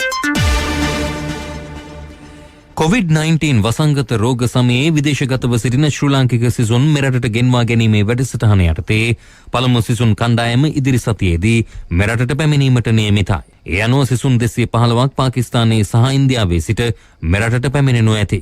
සීමා සහිත ගුවන් තොටුපළ සහ ගුවන් සේවා සමාගමේ මෙහෙයුම් අධ්‍යක්ෂ ශිහාන් සුමනසේකර කියා සිටියේ පළමුව සාක් රටවල ඉගෙනුම ලැබීමට ගොස් සිටින ළමුන්ට පළමු අදිරේදී අවස්ථාව ලබා දෙන බවයි. ඒ අනුව ලබන 21 වෙනිදා සිසුන් 115 දෙනෙකු පාකිස්තානයේ සිට මෙරටට පැමිණීමට නියමිතයි. ඒ සඳහා සිවිල් ගුවන් සේවා අධිකාරියේ අවසරය මත ශ්‍රී ලංකන් ගුවන් යානයක් යොදා ගැනෙනවා. ඉන්පසු ඉන්දියාවේ උසස් අධ්‍යාපනය ලැබීමට ගොස් සිටින සිසුන් 105 දෙනෙකු මෙරටට ගෙන්වා ගනු ඇති. මෙම සියලු සිසුන් අනිවාර්යෙන්ම නිරෝධායනයට ලක් කිරීමටයි නියමිතව ඇත්තේ. පාස්කු ඉරුදින ප්‍රහාරයෙන් පසු තවත් දෙවන ප්‍රහාර මාලාවක් ත්‍රස්තවාදීන් විසින් සැලසුම් කර තිබූ බවට විමර්ශනවලින් අනාවරණය වී ඇති බව අද පැවති ප්‍රවෘත්ති සාකච්ඡාවකදී පොලිස් මාධ්‍ය ප්‍රකාශක පොලිස් අධිකාරී ජාලිය සේනාරත්න පැවසුවා. මුල් අවස්ථාවේදී අපි දන්නවා මේ සහරාන්න ඇතුළු කණ්ඩායම දෙකට බෙදුණා කියලා. නමුත් වර්තමානයේ වෙන විට අපරාධ පරීක්ෂණ දෙපාර්තමේන්තුව අනාවරණය කරගෙන තිනවා. බුද්ධ්‍යාංශ නොමග යැවීම සඳහා එම බෙදී වෙනවීමක් හුවා දක්වලා තිනවා. ඒ අනුව නැවත එම විමර්ශන කටයුතු ආරම්භ කරලා තිනවා මේ අලුත් සොයා ගැනීම ඔස්සේ. මේ බෝම්බ කරුවන් මේ රට තුළ පළවෙනි බෝම්බ ප්‍රහාර මාලාවෙන් පස්සේ යම් කිසි දිනකදී නැවත දෙවෙනි බෝම්බ ප්‍රහාර මාලාවක් සිදු කිරීම සඳහා සැලසුම් කරලා තියෙන බව. ඒකට එම සැලසුම් ව්‍යාර්ථ කිරීමට අපරාධ පරීක්ෂණ දෙපාර්තමේන්තුවේ මේ විමර්ශනවලට හැකි වෙලා තියෙනවා. ඔහු කියා සිටියේ පාස්කු ප්‍රහාරය සම්බන්ධයෙන් මේ වන විට සැකකරුවන් 197 දෙනෙකු අත්අඩංගුවට ගෙන ඇති බව. ඒ සැලසුම් සඳහා ආධාර කළ අනුබල දුන්න සහාය දුන්න සහ ඒ සඳහා පෙළඹවීම කළ තැනැත්තන් පිළිබඳව මේ වෙන විට තොරතුරු අනාවරණය කරගෙන තියෙනවා. ඒ සඳහා විමර්ශන කටයුතු මෙහෙවනවා. ඒ වගේම මේ වෙන විට අනාවරණය කරගෙන තියෙනවා යම්කිසි විදේශීය රටක සිදු කරන ලබන විශේෂයෙන්ම මේ දකුණු ආසියානු කලාපයේ රටකට සිදු කරන ලබන ප්‍රහාරයකින් පස්සේ එම සැකකරුවන් ශ්‍රී ලංකාව තුළ ආරක්ෂක ස්ථානයක් වශයෙන් සංගවා තබා ගැනීමටත් එම සැකකරුවන්ව රහසිගතව මෙරටට ගෙන්නව සංගවා ගැනීම සඳහා උදව් උපකාර කිරීම සඳහා කටයුතු සූදානම් කරලා තියෙන බව ඒ තොරතුරු අනාවරණය කරගෙන තියෙනවා. මේ විමර්ශන මේ ඔස්සේ ඉතා පුළුල්ව මේ වෙනකොට සිදු කරගෙන යනවා. පාස්කු ප්‍රහාරය සම්බන්ධයෙන් අපරාධ පරීක්ෂණ දෙපාර්තමේන්තුව තවදුරටත් විමර්ශන සිදු කරන බවයි මෙහිදී වැඩිදුරටත් ප්‍රකාශ කෙරුණේ. පවතින තත්ත්වය හමුවේ පීඩාවට පත්ව සිටින ජනතාවට සහන සලසන net FM රේඩියෝවේ විශ්වකර්ම පෙළහර සමාජ සත්කාරය තවදුරටත් ක්‍රියාත්මකයි. විශ්වකර්ම පෙළහර සමග අත්වැල් බැඳගත් ශ්‍රී ලංකා සමාගමේ මැගී නිෂ්පාදන අද දිනේ බෙදාදීම පළමුව සිදු කෙරුණේ දිවාරය නොබලා කොරෝනා මර්ධන මෙහෙයුමට එක්ව සිටින ආරක්ෂකාංශ සමාජිකයින් වෙතයි. net FM විශ්වකර්ම පෙළහරත් සමග එකතු වුණු ශ්‍රී ලංකා සමාගම අද දවසේදී මිලියන 1.8ක් වටිනා මැගී නිෂ්පාදන උපකාර අවශ්‍ය ජනතාවට ලබා දීම සඳහා net FM රේඩියෝවත් සමග අද දවසේදී එකතු වුණා. ඒ අනුව අද දවසේදී ශ්‍රී ලංකා නාවික හමුදාවේ රසායනික ජීව විද්‍යා විකිරණශීලී හා න්‍යෂ්ටික පළමු ප්‍රතිචාර දැක්වීමේ කණ්ඩායමට කොළඹ නියෝජ්‍ය පොලිස්පති කාර්යාලයට වැල්ලවත්ත බම්බලපිටිය සහ කොල්ලුපිටිය පොලිස් ස්ථානවලට දෙමටගොඩ කැලණිතිස්ස නවකැලණි පාලම පෑලියගොඩ කිරිබත්ගොඩ ඇතුළු ආරක්ෂක මුරපරවල් වලට ලබා දීම සිදු කෙරුණා. මේ ආකාරයට ශ්‍රී ලාංකේය විශ්වකර්ම පෙළහර ඔස්සේ දිවයින පුරා සිටින උපකාර අවශ්‍ය ජනතාවටත් මේ මැගී නිෂ්පාදන මින් ඉදිරියට බෙදා දීමට සියලු කටයුතු මේ වෙනුවට net FM රේඩියෝව සූදානම් කර තිබෙනවා. COVID-19 හෙවත් කොරෝනා වෛරසය ආසාදනය වී සුවය ලැබූ දකුණු කොරියාවේ පුද්ගලයන් 179 දෙනෙකුට යලි කොරෝනා වෛරසය ආසාදනය වී තිබෙනවා. විදෙස් මාධ්‍ය වාර්තා කළේ රෝගයේ සුව වූ පුද්ගලයන් 8042 දෙනෙකු යලි පරීක්ෂා කිරීමෙන් පසු මෙම පිරිස හඳුනාගෙන ඇති බවයි. එහි විශේෂත්වය වන්නේ එම පිරිසෙන් 22.9%ක්ම වයස අවුරුදු 20 දක්වා වූ කාණ්ඩයේ පිරිස වීමයි. අවුරුදු 20ත් 50ත් අතර පුද්ගලයන්ගෙන් 17.9%කටද යලි කොරෝනා වෛරසය වැළඳී තිබෙනවා. මේ අතර තායිවානයේ නාවික හමුදා සමාජිකයින් 700 දෙනෙකු කොරෝනා පරීක්ෂාවකට ලක් කර තිබෙනවා. ඒ නාවික කඳවුරකින් කොරෝනා රෝගය වැළඳුණු හමුදා සමාජිකයින් 24 දෙනෙකු හඳුනා ගැනීමත් සමගයි. අපගේ මේ ළඟ ප්‍රධාන ප්‍රවෘත්ති ප්‍රකාශය රාත්‍රී 9ට. Now, top news of the hour.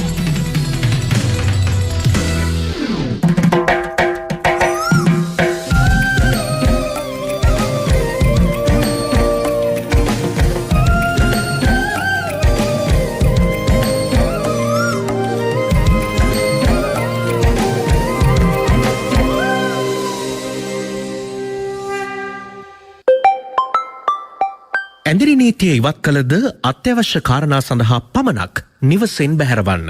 විනෝදය පිණිස තැන තැන ගමන් කිරීමෙන් වළකින්න. ඔබ විනෝදයට යන තැන්වල කොරෝනා මාරයා සැඟව සිටිය හැකි.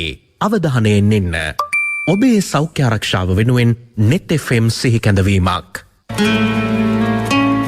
නිවීමට මග කියන උත්තම සද්ධර්ම දේශනා මාලාව net FM ධර්ම දක්ෂිනා සෑම දිනකම රාත්‍රී 9:30 විචිත්‍ර ධර්ම කතික වියත් මහා සංඝරුවනගේ වැඩමවීමෙන් දවස අවසානයේ දම් ගඟුලෙහි කිමිදෙන්න ධර්ම දක්ෂිනා සෑම දිනකම රාත්‍රී 9:30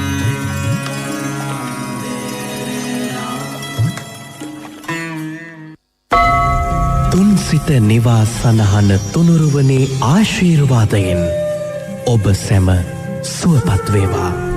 රජය විසින් ලබා දෙන උපදෙස් පිළිපදිමින් අපි නිවසට වී සිටිමු. අපේ යුතුකම ඉටු කරමු. මහජන බැංකුවෙන් මතක් කිරීමක්. යතුරු පැදියක ඩබල් දාලා යන එකත් තීරෝධ රථයක 3 දෙනෙක් යන එකත් මේ දවස්වල අවදානම්.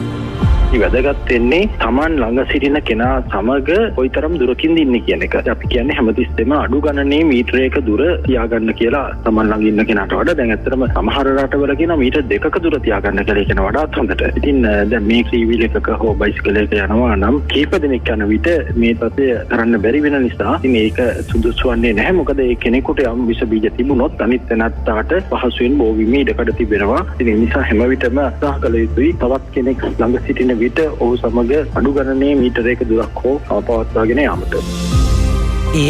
IDH උණරෝහලේ කායික රෝග විශේෂඥ වෛද්‍ය ආනන්ද විජේවික්‍රම. මේ රජරට විශ්වවිද්‍යාලයේ වෛද්‍ය පීඨයේ ජ්‍යෙෂ්ඨ කතිකාචාර්ය මහාචාර්ය වෛද්‍ය චන්න ජයසුමන. මුදල් කියන දේ අද අවලංගු දෙයක් බවට පත් වෙලා තියෙනවා මේ තියෙන ප්‍රශ්නය හැම. ඇත්තටම බොහෝම කාලයක් තිස්සේ සරලව ජීවත් වෙච්ච ජන කොට්ටාශය. මේ ඇතිවෙච්ච බලපෑම් නිසා විශේෂයෙන්ම බටහිර ජාතීන් තුනක ආක්‍රමණයත් එක්ක ඇතිවෙච්ච බලපෑම නිසා අපේ තිබිච්ච නිවන කේන්ද්‍ර කරගත්ත සරල ජීවන රටාව අපි යම් විදිහකට වෙනස් කරගෙන තියෙනවා අන්තිම අවුරුදු 30-40. හැබැයි අදටත් අපේ රටේ බහුතර ජනතාවක් විශේෂයෙන්ම ග්‍රාමීය ජනතාවට පුළුවන් වෙලා තියෙනවා තමන්ගේ සරල ජීවන රටාව යම් විදිහකට ආරක්ෂා කරගන්න. අපි මේ වෛරසය නිසා ඇතිවෙච්ච ගෝලීය වසංගතය බැලුවත් මම හිතන්නේ අපිට යම් විදිහකට ඒකෙන් බලපෑම අවම වෙලා තියෙන්නේ අපේ සතුව තිබිච්ච පන්සලත් එක්ක බැඳිච්ච ගමත් එක්ක බැඳිච්ච වැවත් එක්ක බැඳිච්ච ඒ සරල ජීවන රටාව නිසා.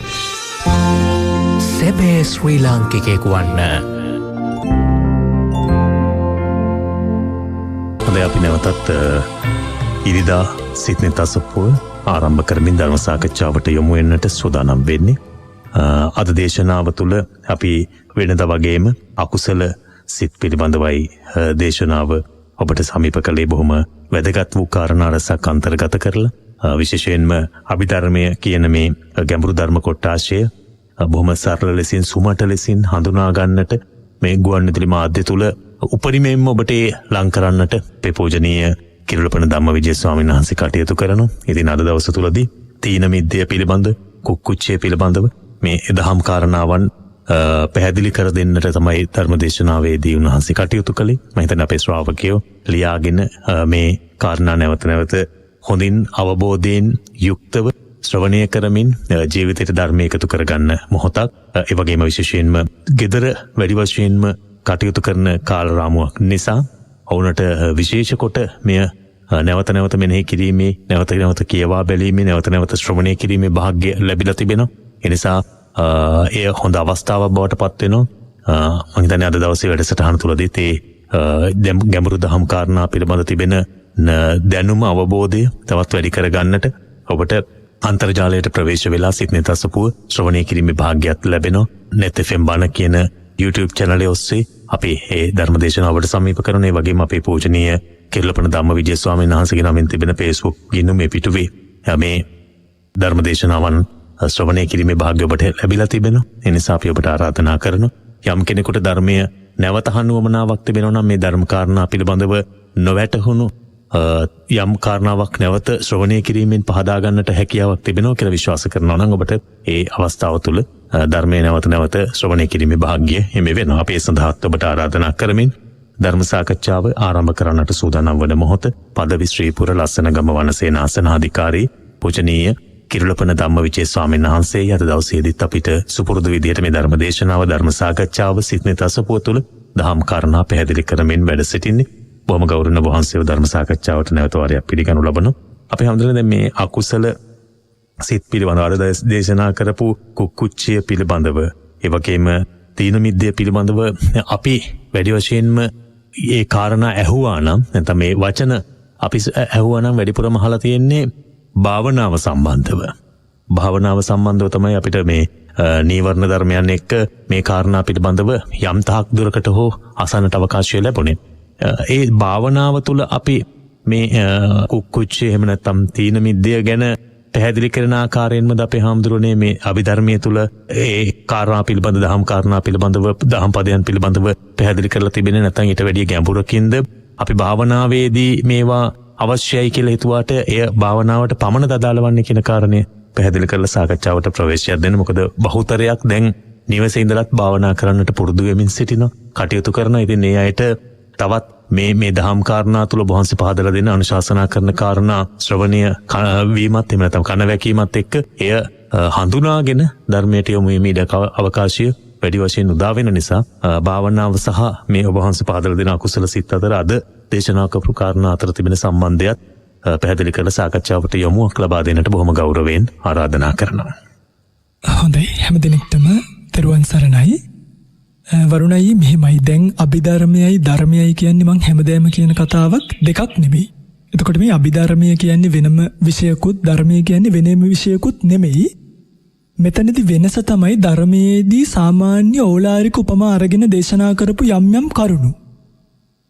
අභිධර්මයේදී ඍජුවම කියන්නේ මිනිසුන්ට දැනෙන තේරෙන මේක පිළිබඳව අපි කියන්නේ වටේ තලතල ඉන්නේ නැතුව කෙලින්ම තීනය කියන්නේ මොකක්ද? මිද්දේ කියන්නේ මොකක්ද කියන එක පිළිබඳව දේශනා කරලා තියෙනවා. දැන් අපි අහලා තියෙනවා සාමාන්‍ය නීවරණ ධර්ම ගැන කතා කරද්දී කාමච්ඡන්ද ව්‍යාපාද තීන මිද්ද. තීන මිද්ද කියන එක දෙකම එකට අරගෙන තියෙන්නේ. එතකොට දැනට කාගෙන් හරි අපි ඇහුවොත් තීන මිද්දේ කියන්නේ මොකක්ද කියලා ඒගොල්ලන්ගේ පිළිතුර බවට පත් වෙන්නේ තීන මිද්දේ කියන්නේ නිකන් කම්මැලිකම අලසකම අර ඒ වගේ එකක්. හැබැයි අපි දැන් අභිධර්ම ඉගෙන ගත්තනේ අද. දැන් ඔබට තේරෙනවා ඇති තීනය කියන්නේ සිත ආවරණය කරන ධර්මයක්. මිද්දේ කියන්නේ චෛතසික අඩපණ කරන ධර්මතාවයක්. එතකොට මේ තීනයයි මිද්දයයි ආපු කෙනාට වරුණයියේ තමන්ගේ දැන් භාවනා අරමුණේ ඔන්න අපි ආනාපාන සතිය වඩන්න කියලා ඉඳ ගන්නවා. දැන් අපි හුස්මට හිත යොමු කරන් ඉද්දි තීනයයි මිද්දයයි ආපු ගමන් මොකද වෙන්නේ? අපිව අර හුස්ම කියන අරමුණෙන් බැහැරට අරන් ගිහිල්ලා අපිව මලානික භාවයට පත් කරනවා. ඒ මලානික භාවයත් එක්ක යෝගාවචරය භාවනාවෙන් බැහැර වෙනවා කෙලින්ම නින්දට වැටෙනවා. දැන් ඔන්න යම්කිසි යෝගාවචරයකට මේ වෙලාවේ පුළුවන් නම් හරි මට මේ එන්නේ තීන මිද්දයයි මගේ භාවනාවේ අරමුණ වෙනස් වෙමින් පවතිනවා. මෙන්න මේ චෛතසික ධර්ම දෙක මට බාධා කරනවා කියලා දැනගත්තු ගමන් මේ තීන මිද්දෙන් මිදෙන්න. ඒ කියන්නේ මේවට විරුද්ධ ධර්ම ක්‍රියාත්මක කරන්න පුළුවන්කම තියෙනවා. ඒ නිසා මේ ධර්මතා ඉගෙන ගත්තට පස්සේ භාවනා කරන කෙනෙකුට සමාධිය වඩන කෙනෙකුට ඉතින් බොහොම පහසුවෙන් තමන්ගේ භාවනාවන් වර්ධනය කර ගැනීමේ හැකියාව තියෙනවා. හොඳට මතක තියාගන්න. අභිධර්මයේ ගැඹුරින් විස්තර කරනවා නෙමෙයි අභිධර්මයේ කරන්නේ හාත්පස විස්තර කරනවා. එහෙම සිදුවීමක් තමයි මේ අභිධර්මයේදී. ඒ කියන්නේ මේකේ ලක්ෂණය මොකක්ද මේක ආවහම මොකක්ද වෙන්නේ අපිට කොහොමද දැනෙන්නේ මේ ඔක්කොම කියලා තියෙන්නේ අභිධර්මයේ ඇතුලේ. එහෙමයි. අපේ හඳුර දැන් අර වහන්සේ දේශනාවේදී කිව්වා දැන් මේ අද දහම් කාරණාවලදී කරපු වැරදිවලට පසුතැවීම සහ නොකල හොඳ ගැන තැවීම පිළිබඳව දැන් සුචරිතයට පසුබසින්න එපා කියලා වහන්සේ දේශනාවේ විටින් විටම කිව්වා. හොඳ දෙයට පසුබසින්න එපා කියලා. දැන් අපි වයසට ගිහිල්ලා තමයි අපේ හැමදෙරනේ ධර්ම මාර්ගයට එන්න බොහෝ දෙනෙක් උත්සාහ දරන්නේ. මේ වර්තමානයේ නම් පොඩි වෙනසක් වෙලා තිබෙනවා. මේක සුචරිතයට පසුබැසීමක් කියලා මට හිතෙනවා. ඒ වගේම තරුණ පිරිසුත් ධර්මයට අද එනවා. හැබැයි සරල තැනක රැඳී සිටින්නේ. ප්‍රායෝගිකව ධර්මයට එන අවස්ථාවට වඩා අර ඔබ වහන්සේ කියපු ශ්‍රද්ධාව වැඩෙන කාරණා තුල ලෞකික පැත්තේදී ධර්මය ජීවිතයට එකතු කරගන්න පුළුවන් සරල තැනක නැවතිලා ඉන්න ස්වභාවයක් පේන්නේ. එතකොට එයත් යම් ආකාරයකට පසුබැසීමක්ද මේ ධර්මයට ඒමට ඉඩකඩ අහුරා ගැනීමද අපි මේ කරගෙන තිබෙන්නේ. වරුණයි මේ ඔතනදී නම් මම පැහැදිලිවම හැමදේම වගේ මම හේතුවයි බලන්නේ මම ඵලය දිහා නෙමෙයි. එවැනි සමාජයක් බිහිවීමේ හේතුව තමයි භික්ෂුන් වහන්සේ තමන්ගේ යුතුයකම කරන්නේ නැතිකමදෝ කියලා මට නිතරම හිතෙනවා. කියන්නේ දැන් අපි උදාහරණයක් ගත්තොත් සංඝරාජ සමය වෙනකොට එකල ඉඳලා තියෙනවා මේ එක පිරිසක් ගණින්වහන්සේලා කියලා. මම මේ කියන්නේ උදාහරණයක්. හරි.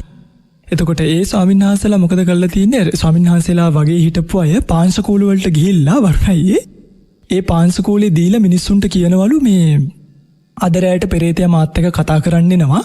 ඒ නිසා මට ඒ ප්‍රේතයාගේ ඒ මැරිච්ච කෙනාගේ කාමරේම දෙන්න කියලා. දැන් කාමරේටම ගිහිල්ලා අර ප්‍රේතය ආවයි කියලා රැයට කටහඬ වෙනස් කරලා කතා කරලා ගෙදර කට්ටියට කියනවලු ඕගලන්ගේ අහවල් කුඹුර මට පූජා කරන්න. ඕගලන්ගේ අහවල් ඉඩකඩම් මට පූජා කරන්න. එතකොට අර ඒත් එක්ක හැඩගැහෙන සමාජය එතනට අනුගත වෙනවා මිසක් ධර්මයට අනුගත වෙන්නේ නෑ. දැන් අපි දන්නවා මේ මෑත කාලීනව තමයි වරුණයි ධර්මය කියන එකට මේ තරම් ලොකු ප්‍රබෝධයක් ආවේ. අපිට ඒක පේනවනි පැහැදිලිවම මේ ධර්මදේශකයන්න් වහන්සේලා එතකොට මාධ්‍ය වලින් බණ කියන්න ගැනීම රූපවාහිනියේ බණ ඊට පස්සේ බණ කියන වෙනම නාලිකා බිහිවීම මේ ඔක්කොම මෑත කාලීනව ආපු දේවල්. ඒත් එක්ක වර්තමානයේ තරුණ සමාජයට හොඳ පසුබිමක් තැනිලා තිබ්බට මම හිතනවා අපේ අහිංසක අම්මලා තාත්තලාට ඉස්සර තිස්ස මහාරාමේ ඉඳන් අනුරාධපුරයට කරත්ත වලින් බණහන්න ගිය කාලයක මෙච්චර ලොකු ධර්ම ප්‍රබෝධයක් තියෙන්නේ නැතුව ඇති කියලා. හැබැයි කියපු ස්වාමීන් වහන්සේලා මේ කාලයට වඩා හොඳට නම් බණ කියලා තියෙනවා. ඒක නම් දෙකක් නේ.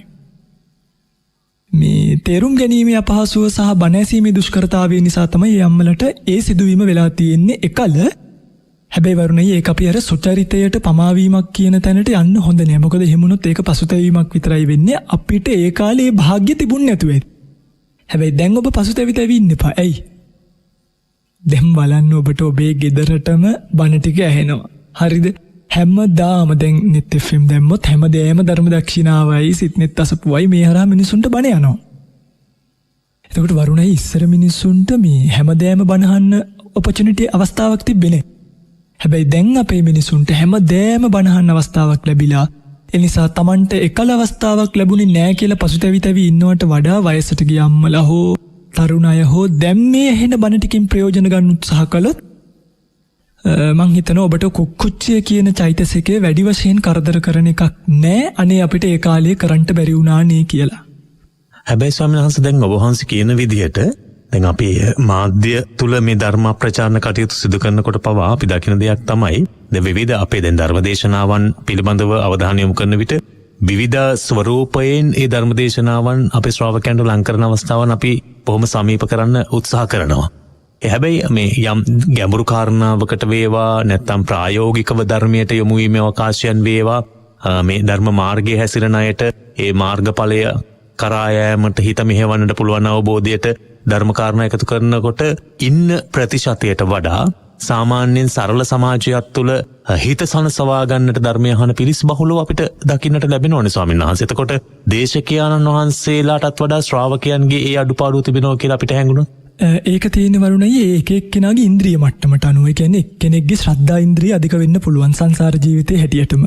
දැන් ශ්‍රද්ධා ඉන්ද්‍රිය අධික වෙච්ච කෙනා වැඩිපුර කැමති අනාත්ම භාවනාව ගැන අහන්න නෙමෙයි දානානිසංස වගේ දේවල් අහන්න. ඒ තමයි යාගේ ස්වභාවය.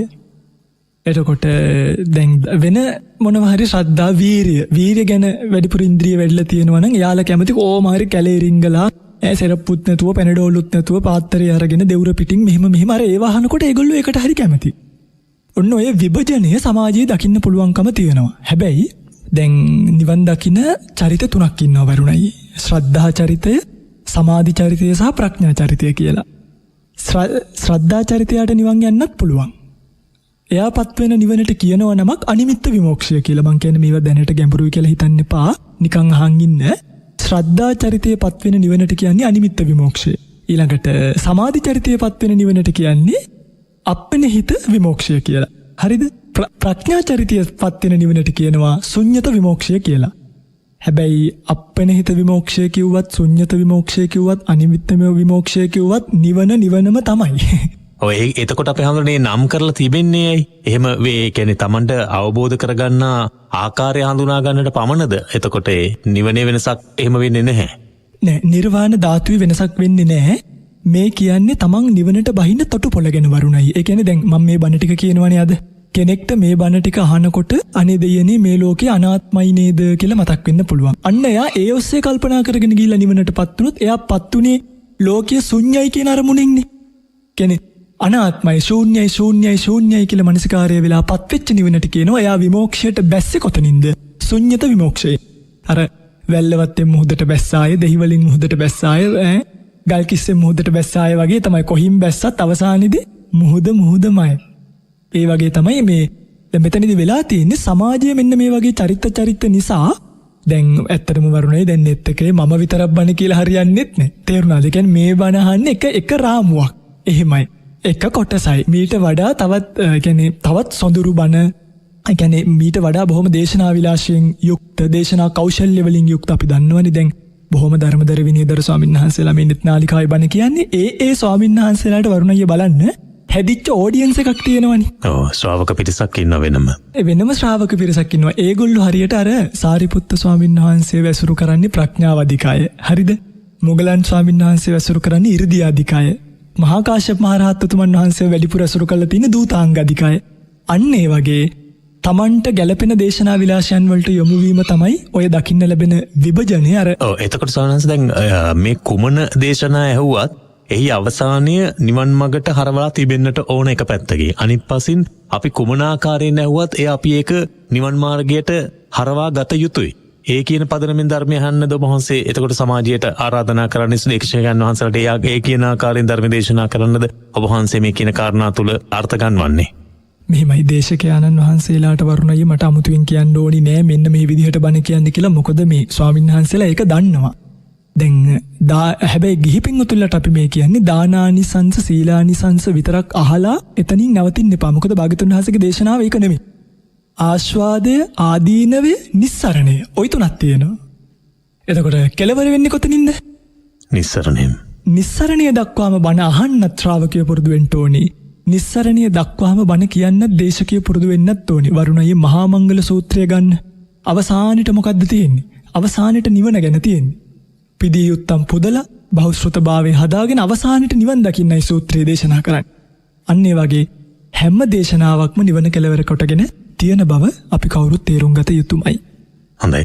ස්වාමීන් වහන්සේ දැන් ඔබ වහන්සේ කිව්වර කරපු අකුසල් ගැන තැවීම කියන කාරණාවේදී දැන් අපි කල යුත්තේ කුමක්ද කියන කාරණේ මට තව ටිකක් පහදලා දෙනවා නම් වඩාත් වැදගත් වෙයි. මොකද දැන් පසු තැවි ඉන්නවාද? ඒක අතහැරලා දානවාද? නැත්නම් නිවැරදි කරගන්නවාද? මේ තත්වෙන් මිදෙන්නට අපි කල යුත්තේ කුමක්ද? දැන් සමහරු කියනවා දැන් ඒ දේ මගේ අතින් වෙලා ඉවරයි. ඒ නිසා මේ මට කරන්න දෙයක් නැහැ කියලා. තවත් සමහර අය කියන එක හදාගන්න, ඒ වැරද්ද හදාගෙන අපි ඉස්සරහට යන්න ඕන කියලා. සමහරු කියනවා මට කරපු වැරද්ද ගැන මම දැන් ආයි හිතන්නේ නැහැ. එහෙම කියලා දැන් මේක අපි අවබෝධ කර ගැනීම තුළ අපි කල යුත්තේ කුමක්ද කියන කාරණයට එනවා නම් අපේ සමාජයට ඔබ වහන්සේ මොන වගේ අනුශාසනාවක්ද කරන්නේ? මෙහෙමයි වරුණයි මෙන්න මේ ඕවා ඉගෙන ගන්න තමයි අපි මේ අභිධර්ම ඉගෙන ගන්න. නැතුව මේ විෂයක් කවර් කරගන්න එහෙම නෙමෙයි. මේ දැන් අපේ අතින් යම් ඕනම පෘථග්ජනයෙක්ගේ අතින් වරදක් වෙන්න පුළුවන්ද බැරිද? පුළුවන්මනේ භාග්‍යතුන් වහන්සේ. පැහැදිලිවම පුළුවන් වරුණයි. ඒ නිසාමයි භාග්‍යතුන් වහන්සේ සිහිපත් කරන්නේ ආයති සංවරේ පිහිටන්න කියලා කතාව. දැන් මගේ රත්තරන් පින්වත්නි ওই පින්වතුන්ලාගේ අතින් මිනිහක් මරුණා කියලා හිතන්නකෝ. ඔය දැන් සාමාන්‍ය ලොකු වරදක් නේ ඒක සාමාන්‍යයෙන් ගත්තොත් එහෙම. දැන් ඔය පින්වතුන්ලා ඒක ගැන හිත පසුතැවීම තුල මොකද්ද දන්නවද වෙන්නේ?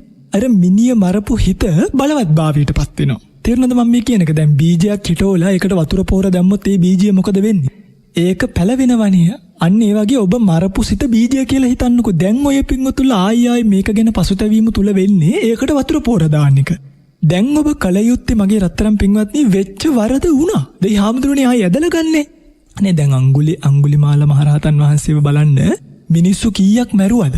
ගිහි කාලේ, කියන්නේ රහත් කාලේ නෙමෙයි, රහත් භාවයට పూర్වයේ දැන් මිනිස්සු දහස් ගාණක් මරලත් ආයති සංවරේ පිළිටලා රහත් වෙන්න පුළුවන් වුණා නම් ඔය පින්වතුන්ලා මිනිස්සු 17ක් කූමි 1000ක්වත් මරලා තියෙනවද?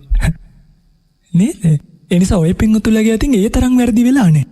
ඔය පින්වතුන්ලට යම් වරදක් වෙලා තියෙනවනම් රත්තරන් පින්වත්නි එන්න පන්සලට. බෝධිය ගාවට යන්න. භාග්‍යතුන් වහන්සේ දිහා බලන්න. මගේ අතින් මේ වරද මන් නොදන්නා කාලේ වුණාය. හැබැයි මං අද ඉඳන් ආර්ය ජාතිය උපදිනවය. හරිද? මේ ආර්ය ජාතිය උප්පත්තියක් මමත් ලබන්න හදනවා. එනිසා ස්වාමීනි අද ඉඳන් දැන කිසිම කෙනෙක්ගේ ජීවිතේ ඉක්මවන්නේ නැත කියලා පොරොන්දුවක් වෙලා එළියට යන්න. හැබැයි මෙහෙම එකක් තියෙනවා. එහෙම පොරොන්දු වෙලා ගියා කියලාත් වරුණයි නිවන් දැක්කේ නැත්නම් අර කරපු අකුසලයෙන් ගැලවිල්ලක් නැහැ. කියන්නේ ඒකේ විපාකේ ලැබෙනවා. ඒ නිසා ඔබ කල යුතුයි ඒ විපාකේ ඉක්මවන්න කටයුතු කිරීම. කොහොමද ඒක කරන්නේ? මෙන්න මෙහෙමයි. ඔබට පුළුවන් ජීවිත දාණය දෙන්න. ඔය කූඩුවල හිර කරලා ඉන්න කුරුල්ලෝ, මරන්න යොමු වෙච්ච ගවයෝ, පස්සේ කූඹියෝ ඔය කොච්චර වතුරේ වැටිලා ඉන්නවදනේ. ඒ වගේ කූඹියෙක් දෙන්නෙක් බේරගන්න. බේර අරගෙන කල්පනා කරන්න මං අර කරගත්ත අකුසලයට මේවා හිලව් වේවා. මෙන්න මම මෙච්චර සත්තු බේරලා තියෙනවා. දැන් මොකද වෙන්නේ? ඔය පින්වතුන්ලා අර ඔන්න බලන්න වරුණයි මේක විපාකයේ සකස් වෙන විදිය. දැන් ඔය පින්වතුන්ලා පෙර ජීවිතේ කාව හරි මරලා මේ ජීවිතේ කොච්චර හැප්පෙන්න යනවා කියලා හිතන්නකෝ. ඔන්න දැන් මරපු එකේ විපාකයට හැප්පෙන්න යනකොට ඔය පින්වතුන්ලා කූඹියව බේරගත්ත එකේ විපාක ඉදිරිපත් වෙලා ඔය පින්වතුන්ලා රේල් පාරෙන් එහාට තල්ලු කරලා දානවා කවුරු හරි ඇවිල්ලා. කියන්නේ මේ කුසල අකුසලයේ සමනය කර ගැනීමක් අපිට කරන්න පුළුවන්කම තියෙනවා සංසාර ජීවිතේ.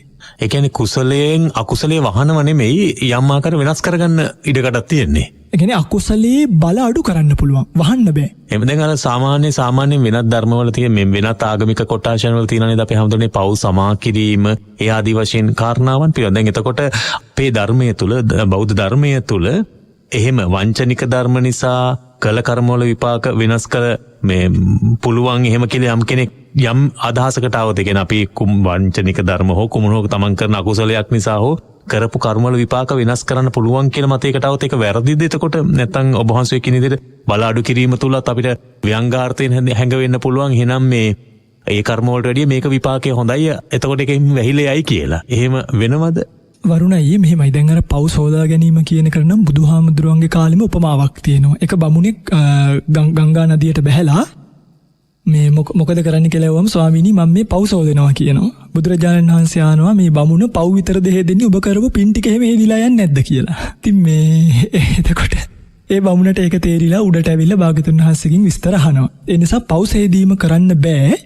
හැබැයි වරුණයේ පැහැදිලිවම මේ බුද්ධ ශාසනය බැලුවහම අර තමන් කරපු අකුසල් යටපත් කරන්න නැති කරන්න නෙමෙයි නැති කරන්න පුළුවන් අහෝසි කර්ම භාවයට පත් කරන්න පුළුවන් රහත් වුණාට පස්සේ යම් දේවල් අඟුලිමාල මහරහතන් වහන්සේගේ පෙර කරපු මිනිමැරුම් වල විපාක රහත් භාවයත් එක්ක අහෝසි කර්ම බවට පත් වෙනවා. ඒ සියලුම දේවල් අපිටත් පුළුවන් පින්වත්නි දැන් ওই පිංගුතුල මතකද අජාසත්ත තාත්තව මැරුවා.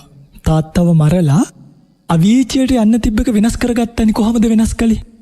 කුසලය තුල සමාදන් වෙලා ධර්මය තුල හැසිරීලා එතුලින් ඒක වෙනස් කළා. අර එනිසා මතක තියාගන්න ඇත්තටම වරුණයි මේ අපිට අකුසලයේ ඕන්නම් විපාක නොදෙන මට්ටමටම ගේන්නත් පුළුවන්. කියන්නේ අපි කොච්චර වැරදි කර දැන් සෝනස් එතකොට දැන් අඟුලිමාල මහරහතන් වහන්සේගේ ඊළඟ භවයක් සැකසුනේ නැති එක හැබැයි ඒ ඉන්න භවය තුල මේ අඟුලිමාල මහරහතන් වහන්සේ අරහත්ත්වයට පත් වෙලා හිටපු කාලය තුලත් මේක පීඩාවන් වින්ද. එතකොට දැන් ස්වාමීන් වහන්සේලා පවා දේශනා කරනවා ඒ තමන් කරපු අකුසලයේ විපාකයි ගෙවන්නේ කියලා ඒ ඉන්න කාලය තුල අරහත්ත්වයට පත් වුණත් එහෙම එතකොට ඒ විපාකෙ තිබෙනවානේ. ඔව් දැන් මෙහෙමයි දැන් ඇත්තටම අඟුලිමාල රහත් උනේ නැත්තම් අඟුලිමාල ඊළඟ පාර අවීචියට හරි කොහෙට හරි ගිහිල්ලා අනන්ත දුක් විඳින කෙනෙක් බවට පත් වෙනවනේ. කියන්නේ අර අපායේ ප්‍රතිසන්දිය ගන්න තිබ්බ විපාකේ නැති කළා. ඒ විපාකේ නැතිම කරලා දැම්මා. හැබැයි කරගත්තු විපාකේ පුංචි විපාක කියන්නේ කරගත්තු කර්මවල පුංචි විපාක අඟුලිමාලට ඒ ජීවිතෙත් විඳින්න වුණා. ගල් පාරවල් වැදුනා, සමාජයෙන් නිඳා කළා, ඒ වගේ දේවල් වුණා. හැබැයි මම මේ කියන්නේ අර අනන්ත දැන් ඔය 1000 මරලා ඕකේ විපාක විඳින්න උනා නේද? අනන්ත දුක් විඳින්න වෙනවා වරුණයි. ඒ කියන්නේ හිතා ගන්න බැරි තරම් මැරෙන්න වෙනවා බෙලි කපාගෙන ඒ විපාකේ හරියට ගියා නම්. හැබැයි ඒ විපාකේ නැති කරගෙන පුංචි විපාකයකට සීමා කරගත්තේ අර මං කියන්නේ කෝච්චියකට හැප්පෙන්න තිබ්බ එක ගඩොලක් ඇඟට වැටිලා බේරුණා වගේ වැඩක් වුණා. ඉතින් ඒ වගේ අපේ හිතත් යම් ආකාරයකට වෙනස් කර ගැනීම තුළ ධර්මයට යොමු වීම තුළ මේ වගේ දහම් කාරණා තුලින් හඳුනා ගැනීම තුළ වෙනස් කරගන්න ඔබට පුළුවන්. අපේ හැමෝම දැන් යම් කෙනෙක්ගේ දැන් අකුසල සිත හසුරුවද්දී දැන් කුක්කුච්චේ වගේ තැනකදී වහන්සේ කියෝ කරුණාව වේසෙන් එනවායි කියලා වංචක ධර්ම වලට මේ කුක්කුච්චේ එන්න පුළුවන් නේ කියන කාරණේ වහන්සේ පැහැදිලි කිරීමක් කළා. දැන් වංචක ධර්ම වලට හසුවීමේ ඉඩකඩ තියෙනකොට අපි මේක හඳුනාගත යුතුයිනේ. දැන් බොහෝ වෙලාවට හඳුනා ගැනීම තුළ ඒ ගැන එතකොට අපි හිත ඉන්නවා මිසක් ආපහු ධර්ම මාර්ගයට යොමු වීම කොහොමද අපි හදාගන්නේ? දැන් අපි භාවනාව කරනවා කියලා හිතමුකෝ. දැන් මේ தত্ত্বය තුළ කුක්කුච්චේ හෝ තීන මිද්දේ හෝ ආවාය කියලා හඳුනාගත්තට පසු අපි එය හඳුනාගෙන එතන නැදී සිටිනවාද නැත්නම් අපි එකෙන් වෙනස් වෙන්නේ කොහොමද කියන කාරණේ ටිකක් පැහැදිලි කරලා දෙන්න. මොකද භාවනා කරන සමහර අය කියනවා මම දැන් භාවනා කරනකොට ඒ වගේ වංචක ධර්මයන් මට හසු වෙනවා. මට මේ නීවරණ පහළ වෙන. එතකොට මම ඒක හඳුනා ගන්නවා. එතකොට මම මේ දන්නවා මෙහෙම ආවා කියලා. හැබැයි එතනින් ආපහු ගැලවෙන මාර්ගය නැත්නම් ඒ නීවරණ හඳුනා ගත්තා කියලා එතනින් අපිට නවතින්න බෑනේ. නීවරණ හඳුනාගෙන ඒකෙන් මිදෙන මාර්ගය තුල ආපහු ධර්මයට නැත්නම් භාවනාවට මේ ක්‍රමවේදය සමහරු හඳුනාගෙන නැහැ. ඒ නිසාම සමහරු කියන ඊට පස්සේ ඉතින් භාවනාව අත්හැරලා දානවා කියලා. ඉතින් එතනින් නවතින්න ඕනේ නැහැ. මේ කාරණාව තව ටිකක් පැහැදිලි කරගෙන ගියා නම් එහෙම මම ඔබ වහන්සේට බොහොම ගෞරවයෙන් ඒ සඳහා ආරාධනා කරන භාවනා කරන අය වැඩි වශයෙන් දැන් සමාජයේ ඉන්න නිසා ඒ පිළිබඳව පොඩ්ඩක් පහදලා දෙන්න. ඔව් වරුණයි මෙහෙමයි. දැන් පළවෙනි එක තමයි මිනිස්සු තමන්ගේ సంతානයේ අකුසල් පහළ වෙනවා කියලා දන්නේ නැහැ. ඒ කියන්නේ සමහර අකුසල් පහළ වෙනකොට දැන් අය අපි කතා කරපු මානිය පිළිබඳව එහෙම මට දැන් මානිය ගැන ඇහුවට පස්සේ බොහොම ලොකු පිරිසක් කතා කරලා කිව්වා ස්වාමීන් වහන්සේ කවදාවත් අහලා තිබ්බේ නැති අපේ හිතවල තියෙන අපි දන්නේම නැතුව අපි හැසිරෙන මානිය පිළිබඳව අද අපි මේ දේශනාවෙන් ඉගෙන ගත්තා කියලා. ඔන්න මේවා ඇසීම තුල පළවෙනියටම පින්වත්නි ඔබට ඔබ තුල සකස් වෙන මේ අකුසල් ධර්ම පිළිබඳව හඳුනා ගැනීමක්. ඒ කියන්නේ දැන් අපි කුක්කුච්චිය කතා කරානේ. දැන් කුක්කුච්චි එනවයි කියලා මම සිහිපත් කළා. ඔය පිංගුතුලට මතකයි නම් අර ශික්ෂා කාමතාවේශයෙන් ඒ කියන්නේ අනේ මෙහෙම සිල්පදයක් බිඳුනනේ කියලා පසුතැවීමක් එන්න පුළුවන්. දැන් ඔය පිංගුතුල දැන් දන්නවා මේ එන්නේ පසුතැවීමක්ද නැද්ද කියන්න. ඔන්න අංක 1 ඔබට ලැබිච්ච ලොකු අවස්ථාවක්. එතකොට ඔබට තේරෙනවා නම් මට මේ එන්නේ ශික්ෂා කාමතාවේශයෙන් එන කුක්කුච්චිය කියන වංචක ධර්මයයි කියලා. එතකොටම පිංගුත්නි ඔබ එකකින් මිදිලා. කියන්නේ ඔබේ වංචක ස්වභාවයෙන් ඔබේ පසුතැවෙන ස්වභාවයෙන් මිදෙනවා. එතනින් එහාට ඔබේ සකස් වෙන හිත් ආපහු නෑ මම මේ ගැන පසුතැවෙන්නේ නෑ මොකද මේක මට වංචක ධර්මයක් කියලා අර තේරුම් ගත්ත තැනින් ධම්ම පිංගුත්නි ඔබේ මනස ආපහු සුවපත් භාවයට පත් වෙනවා. ඒ අංක 1. හැබැයි දැන් අපි හිතමුකෝ ඕක සමුද වුණා කියලා වරුණයි. ආයි අඟහරුවාදත් ඕක වෙන්න පුළුවන්ද බැරිද? පුළුවන්. බදාදත් වෙන්න පුළුවන්. බ්‍රහස්පතින්දත් වෙන්න පුළුවන්. ඒකෙන් කොහොමද බේරෙන්නේ? අන්න ඒකෙන් බේරෙන්න තමයි සෝවාන්, සකදාගාමි, අනාගාමි, අරිහත් කියන මාර්ගඵල පිළිබඳව ඔබට කියලා දීලා තියෙන්නේ. ඔබ සෝවාන් වෙනකොට, සකදාගාමි වෙනකොට, අනාගාමි වෙනකොට, හරිද? මහරහත් භාවයට පත් වෙනකොට ඔවා සම්පූර්ණයෙන්ම මිදිලා යනවා. ඒ නිසා ඔයගෙන් සම්පූර්ණයෙන්ම මිදෙන්න ඕන නම් ඔබ කල යුත්තේ මේවා දැන් මේ ආකාරයට හඳුනාගෙන මම මේ අකුසල ධර්මයන් වලට යටවෙවි තව තවත් ඉන්නතු වේගෙන් විරිය වඩලා භාවනා කරලා මේ ධර්මතාවයන් හඳුනාගෙන මෙන්න මේ මාර්ගඵල වලට පත් වෙනවා. පිටින් මාර්ගඵලයක් ලබලා මේක ඉවර කරගන්නවා විනා නිකන් తాවකාලික පැලස්තර ගහගෙන ඉඳලා නම් මේකෙන් ගැලවෙන්න බෑ. මොකද මේ අවුරුදු 60 70 ඒ කියන්නේ අවුරුදු 60ක් ධානය ලැබපු අය පවා වරුණයි මේ කාන්තාවකගේ කටහඬ ඇහිලා බෝසතාණන් වහන්සේ පවා කාන්තාවකගේ කටහඬ ඇහිලා අහසින් බිමට පහත් වෙලා තියෙනවා. අපේ හැමදෙරට තව ටිකක් මට කාරණා පහදලා දෙන්න. ඔබ වහන්සේ ආයති සංවරය පිළිබඳව සිහිපත් කළා. දැන් එතකොට ඒ තුල දැන් භික්ෂුන් වහන්සේ නමක් යම් පුංචි හෝ ඇවතක් සිදු වෙලා එය නිවැරදි කරගන්නවා. ඊයසේ ආපහු ඒ වැරද්ද උන්වහන්සේ අතින් වෙන්නට පුළුවන්. වෙන කියන්නේ සිතාමතා කරන්නට හැකියාවක් තිබෙනවාද? දැන් අපි ගිහියන් විදිහට උනත් අපි යම් වැරද්දක් කරලා ඒක එතනදී මගේ අතින් උන අඩුපාඩුවක් වැරද්දක් කියලා මම තේරුම් ගත්තා. ආයෙ එහෙම වෙන්නේ නැහැ. එහෙම කියලා අපි ආපහු නොදැනුවත්වත් අපේ අතින් ඒ වගේ වැරද්දක් වෙනවා සහ අපි හිතාමතා ආපහු කරනවා. ඒ වගේ ආයති සංවරය තුළදී නැවත නැවත එහෙම වෙන්න පුළුවන්ද? නැත්නම් එතනින් ඒක හඳුනාගෙන ඉවත් වුණාට පසුව නැත්නම් ඒ හදාගත්තාට පසුව ඒ හඳුනාගත්තාට පසුව ආපහු ඒ භික්ෂුන් වහන්සේ අතින් සිතාමතා වීම ඉඩ කඩක් තියෙනවද? වරුණයි මෙහෙමයි. සාමාන්‍යයෙන් පෘථග්ජන ස්වභාවයේ හැටි තමයි වැරදීම. කියන්නේ පෘථග්ජනයාගේ හැටිම තමයි තමන් වරදට යොමු වීම. ඒක මේ ආයි අමුතුවෙන් සිවුර දාගත්ත අය අරක කරාය මේක කරාය කියලා නවතින්නේ. කවුරු හරි කෙනෙක් පිංගන්දි මේක හොඳට අහගන්න. ස්වාමීන් වහන්සේ නමක් වේවා, ගිහි පිංගතෙක් වේවා, වැරදි කරනවා නම් ඒකට පුදුම වෙන්න එපා. ඇයි? මිනිස්සෙගේ ස්වභාවය තමයි වැරදි කරන ස්වභාවය. ඒ කියන්නේ අකුසලයෙන් යට වෙලා සංසාර ජීවිතයේ අනන්ත අවිද්‍යාදී ධර්මයන් පුරුදු කරපු කෙනෙක්ට වැරදීමේ ඉඩකඩ ඉතාම වැඩි. හැබැයි කෙනෙක්ට ඔළුව තියෙනවා නම්, අපි කියන්නේ වරුණයි නුවණ තියෙනවා නම්, තමන් යම් වැරදි වැඩක් කරාම තමන්ට ඒක වැරදි කියලා දැනෙන්න ඕනේ. ඒක තමයි අංකය පළවෙනිම ආයති සංවරය. ඒ වැරද්ද කළා කියලා දැනුණට පස්සේ තමන්ට දැනෙන්න ඕනේ දෙයනේ මේ වගේ කර්ම විපාකයක් තියෙනවනේ. මම මේවා කරන්න හොඳ නෑනේ කියලා ආයති සංවරේ පිටියා කියන්නකෝ. ඔන්න දැන් ආයි අලුතෙන් ඉන්නවා රිෆ්‍රෙෂ් වෙලා. හැබැයි ඉන්නකොට ආයි වරදින්න පුළුවන්ද බැරිද? ආයිත් වරදින්න පුළුවන්. ආයිත් වරදිනකොට ආයිත් සංවරේ පිටන් වෙන්නේ. හැබැයි මෙහෙමයි. හොද මඩේ දාලා වැඩකුත් නැහැ. ආයි කියන්නේ වැරදි කරලා හරි මං ආයි කරන්නේ නැහැ කියලා ආයි වැරද්ද කරන්න එනකොට ආයි කරලා ආයි කරන්නේ නැහැ කියලා ඒක බේරිල්ලක් නෙමෙයි. මොකද ඔබ වැරදි කරන විවාරෙදී ඔබට අකුසල විපාකේ රැස් වෙනවා. ඒකෙන් ගැලවෙන්න තියෙන එක නෙමෙයි ආයති සංවරය කියන්නේ. නෑ ඒකෙන් ගැලවෙන්න තියෙන එක නෙමෙයි ආයි රැස් වෙන එක නවත්ත ගන්නයි ආයති සංවරය තියෙන්නේ. නැත්තම් අපේ පිංගුතුලා වැරදි කළා ටිපස් ගෑවා වගේ කියලා හිතයි මේ වැරදි කළා මේකෙන් වහගන්න පුළුවන් කියලා.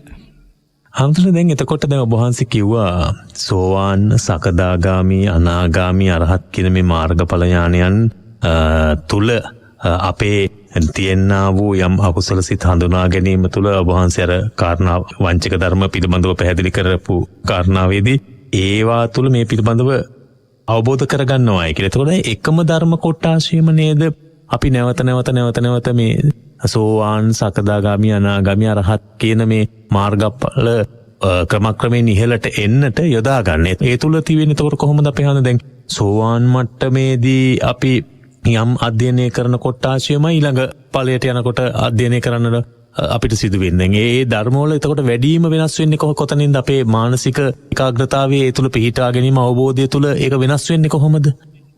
වරුණයි මෙහෙමයි. ඔතනදි වෙන්නේ දැන් අපි හිතමුකෝ යම් කිසි දෙයක් අපි කිලෝමීටරයක් ඈත ඉඳන් බලනකොට පේන විදිය වෙනස්. මීටර 700කින් 750කින් බලනකොට පේන විදිය වෙනස්. 500කින් බලනකොට පේන විදිය වෙනස්. 250කින් බලනකොට පේන විදිය වෙනස්. මාර්ගඵලත් ඒ වගේ තමයි. නිවන කියන එක පින්වත්නි ටිකක් يعني සාමාන්‍යයෙන් මේ ධර්මතා ගැන තේරිච්ච දාට ඒ තේරිලා නුවණ වැඩිච්ච තැනට කියනවා සෝවාන් ඵලය කියලා. තේරුණාද? එතකොට සක්කාය දිට්ඨිය, විචිකිච්ඡාව, සීලබ්බත පරාමාස කියන තුන විතරයි දුරු වෙන්නේ. කාමරාග පටිගත් එහෙමම ඉතුරු වෙලා තියෙනවා. ඒක තව ටිකක් දකින්න දවසට කියනවා සකදාගාමී වෙන අවස්ථාව කියලා. තවත් හොඳටම දකින්නකොට ඒ කියන්නේ අතිශය තියුණු විදිහටම දකින්නවා. ඒ තියුණු බව කොච්චරද කියනවනම් ඒ හිතේ කාමරාගයවත් ඇති වෙන්නේ ආපහු වරුණයි. පටිගයවත් ඇති වෙන්නේ. අන්න ඒ අවස්ථාවට කියනවා අනාගාමී කියලා. රහත් වෙනකොට තමන්ට තියෙන යම්කිසි සියුම් මානයක් තියෙනවා. ඒ සියුම් මානය දුරු වෙන තැනට කියනවා රහත් කියලා. එතකොට මේ එකම සමාධිය තුල එකම මාර්ගය තුල තමන් ලෝකය දකින පරාසය තමයි මේ සෝවාන්, සකදාගාමි, අනාගාමි, අරිහත් කියන භාවයෙන් පෙන්නලා දීලා තියෙන්නේ. සෝවාන් පලස්ත පුද්ගලයා ලෝකයේ දකින්න එක්තරා පරාසයකින්, සකදාගාමී කෙනා ඊට වඩා වැඩි, අනාගාමී කෙනා ඊටත් වඩා වැඩි මහරහත් භාවයට පත් වෙන උතුමන් වහන්සේ ලෝකයේ ධර්මතා පිළිබඳව හාත්පස දකින්න කෙනෙක් බවට පත් වෙනවා. ඉතින් ඕක තමයි මාර්ගඵලවල වෙනස. හැබැයි මේකේ මේ දවරුණයි මෙහෙමයි. මේ වගේ තියෙනවා ලොකු වෙනසක්. උදාහරණයක් විදිහට නිරෝධ සමාපත්තිය ගන්නකො. නිරෝධ සමාපත්තියට සමවදින්න පුළුවන් අෂ්ට සමාපත්තිලාභී බව තියෙන්න ඕනි. අෂ්ට සමාපත්තිලාභී වෙච්ච සෝවාන් සකදාගාමී කෙනෙක්ටවත් බෑ. අෂ්ට සමාපත්තිලාභී එක්ක අනාගාමී ඵලයටපත් වෙච්ච උතුමෙක් වෙන්න ඕනි. නැත්තම් මහරහත් භාවයටපත් වෙච්ච උතුමෙක් වෙන්නම ඕනි. ඇයි මේ? මොකද නිරෝධ සමාපත්තිය කියන තමන්ගේ සිතවිලි පවා නවත්වන තැනටපත් වෙන්න පින්වත්නි කාමරාග පටිග කියන ඒවත් ප්‍රහීන වෙලා තියෙන්න ඕනි. ඒ නිසා ඒවා අපි හිතනවට වඩා ගොඩාක් එහාට ගිය දේවල්. මම දවසක මේ නිරෝධ සමාපatti අරව මේවා ඔක්කොම ගැන කියලා දෙන්නම් මෙතනින්. මේ ඒ ලෝකයේ දකින්න පරාසය අනුව තමයි එතන වෙනස් වෙන්නේ කියන කාරණාව මතක තියාගන්න. ඉතින් අනිත්‍ය මනසිකාර්ය කර කර යනකොට එක වෙලාවක ඔබට සෝවාන් ඵලෙ උපදිනවා. තවත් ගැඹුරින් මනසිකාර්ය කරනකොට සකදාගාමි ඵලය, තවත් ගැඹුරින් මනසිකාර්ය කරනකොට අනාගාමි. හරියටම ලෝකයේ අනිත්‍ය ස්වභාවය අවබෝධ කරගන්න දාට මහරහත් භාවයටපත් වෙනවා. සෝනන්ස දැන් ඔබ වහන්සේ දේශනාවේදී සිහිපත් කළා සමාධිය පිළිබඳ සමාධි වේශයෙන් එන මේ චෛතසිකයන් පිළිබඳ සිහිපත් කරනකොට සමාධිය ටිකක් අමාරුයි කියලා කිව්ව. ඔබ වහන්සේ ටිකක් මේ සමාධිය තමයි අමාරුම අවස්ථාව කියලා කිව්වේ. ඇයි එහෙම වෙන්නේ? කියන්නේ හිත පාලනය කරගන්න නැත්නම් හිත යම් ආකාරයකට ඒකාග්‍ර කරගන්න තිබෙන අපහසුතාවය නිසාද ඒක එහෙම වෙන්නේ? සමාධිය පවත්වා ගැනීමට නොහැකි වෙන සමාධියට එහෙම අපහසුයි කියලා ඔබ වහන්සේ සඳහන් කළේ. සංසාර ජීවිතයේ අපේ හිත පින්වත්නි නොයෙකුත් අරමුණු ඔස්සේ දුවපු හිතක්. තේරුණාද? කියන්නේ රූප ඔස්සේ, ශබ්ද ඔස්සේ, ගන්ධ රස ස්පර්ශ ඔස්සේ දුවපු හිතක් අර ගෙනල්ලා වරුණයි මේ එක භාවනා අරමුණකට නවත්ත ගන්නවා කියන්නේ හරිම අමාරු වැඩක්. මම පොඩි උපමාවක් කියන්නම්කො. හොඳටම දඟලන ළමෙක් ඉන්නවා. කියන්නේ චූටි ළමයි ඉන්නේ ඔය ඕනෝට වඩා නටන දඟලන. ඒ වගේ ළමෙක්ව පුටුවක ඉඳලා තියන්න පුළුවන් ද විනාඩි 5ක්? ඒ කියන්නේ ඇයි අපහසු? මොකක්ද ඒකට අපහසුතාවයට හේතුව? එයා පුරුදු වෙලා ඉන්නේ දඟලන්න, නටන්න, උඩපනින්න ඒවට තමයි. ඒකට අන්න ඒ වගේ තමයි දඟලන්න, නටන්න, උඩපනින්න පුරුදු වෙච්ච හිත බංකුවක විනාඩි 5ක් තියලා තියනවා වගේ තමයි විනාඩි 5ක් සමාධි භාවනාවක් වඩනවා කියලා කියන්නේ. එක කරපු කෙනෙක් දන්නවා. ඒක ලේසි පහසු වැඩක් නෙමෙයි. අනිත් එක ඒකට යොදන්න ඕනේ වීරිය වරුණයි. දැන් මේ කුඹුරක් කොටන එකට නම් උදැල්ලක් අරගෙන ගියා. ඔය කොටාගෙන ගියා. ඒකට මේ අමුතු වීරියක්, ඒකාග්‍රභාවයක්, ලොකු සමාධියක් අහසින් යන්න ඕනි කියලා එකක් එහෙම නෑනේ. හැබැයි භාවනා කරන කෙනෙක්ට මේකට වරුණයි වීරියක් යොදලා. කියන්නේ මේක මම කරනවාමයි, මම තීන මිද්දයට යට වෙන්නේ නෑමයි, මම මෙතන ස්පර්ශ කරනවාමයි. මේ වගේ දැඩි කායික වෙහසක්, මානසික වෙහසක් යොදන්නම වෙනවා. ඒ යෙදීම තුල තමයි සමාධිය කියනක උපදින්නේ. මම ඒකයි කිව්වේ දවසක් වැඩ කරන කෙනෙකුට වඩා පැයක් සමාධිය වඩන කෙනෙක් මහන්සි වෙනවා වැඩි කියලා. එතකොට සවනහන්ස ඒ තුල සමාධිය වඩන කෙනා වෙන්නේ දැන් ඒ වගේ හිත යම් අරමුණු රාශියක ගමන් කරනකොට අරගෙන එක තැනකට ගෙනල්ලා හිර කරලා තබා ගැනීමද නැත්නම් ඒවා හඳුනා ගැනීමද එතනදී කරන්නේ? කොහොමද සමාධිය වඩන කෙනෙකුගේ හිත හසුරුවෙන්නේ? ඒකට උපමාවක් බුදුරජාණන් වහන්සේ සිහිපත් කරලා තියෙනවා. ඔන්න හිතන්න ಜಾති 6කින් සත්තු 6ක් ගෙනල්ලා කණුවක බඳිනවා. අපි හිතමු කොටියෙක් නිකන් තේරෙන්න කියන්නේ හරි. සිංහයෙක්, බල්ලෙක්, කුරුල්ලෙක් වගේ තලගොයෙක් වගේ ගෙනල්ලා බඳිනවා. දැන් බැඳපු ගමන් මේ සත්තු 6 දෙනා මොකද කරන්නේ? තමන් ආපු දිශාවන් වලට බල්ලා ඒ පැත්තට අදිනවා. සිංහ කැලේ පැත්තට අදිනවා. කුරුල්ල අහස පැත්තට අදිනවා.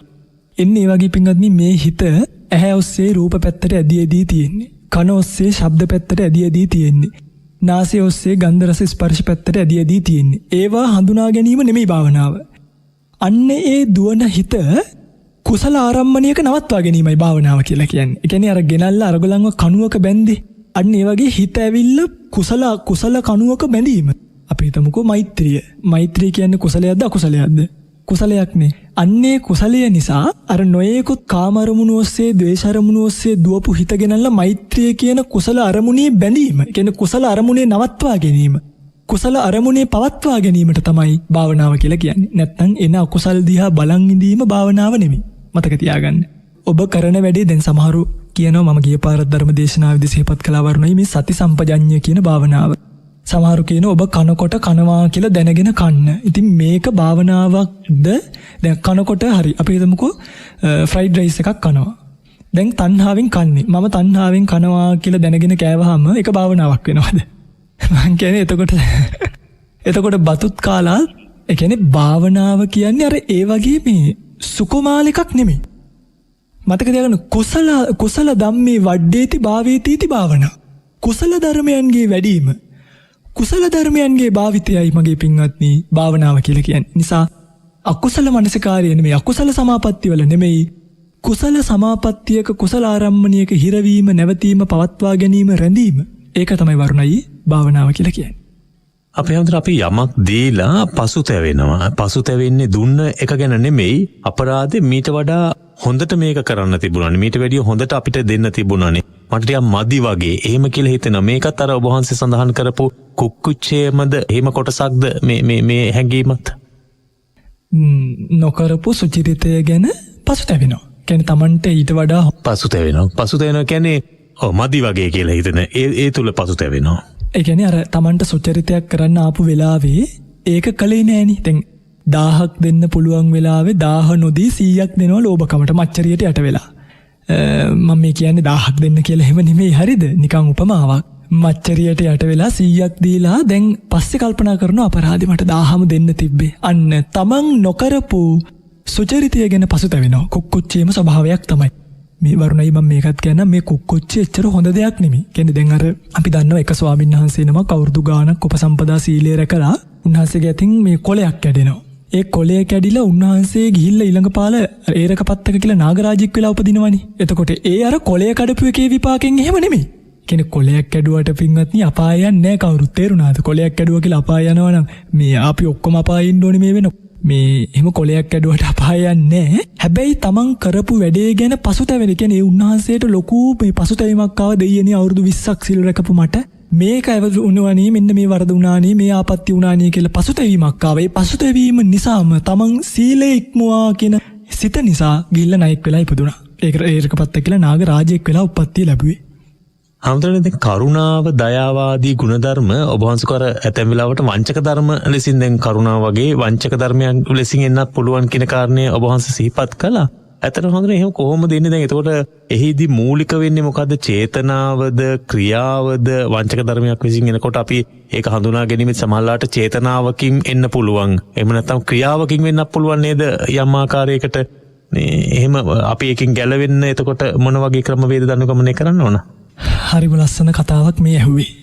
මේක හොඳට අහගන්න පින්වත්නි අපි යමක් කායිකව වාචසිකව කරනවා නම් ඒක කරන්නේ මොකක් මුල් වෙලාද? සිත මුල් වෙලානේ.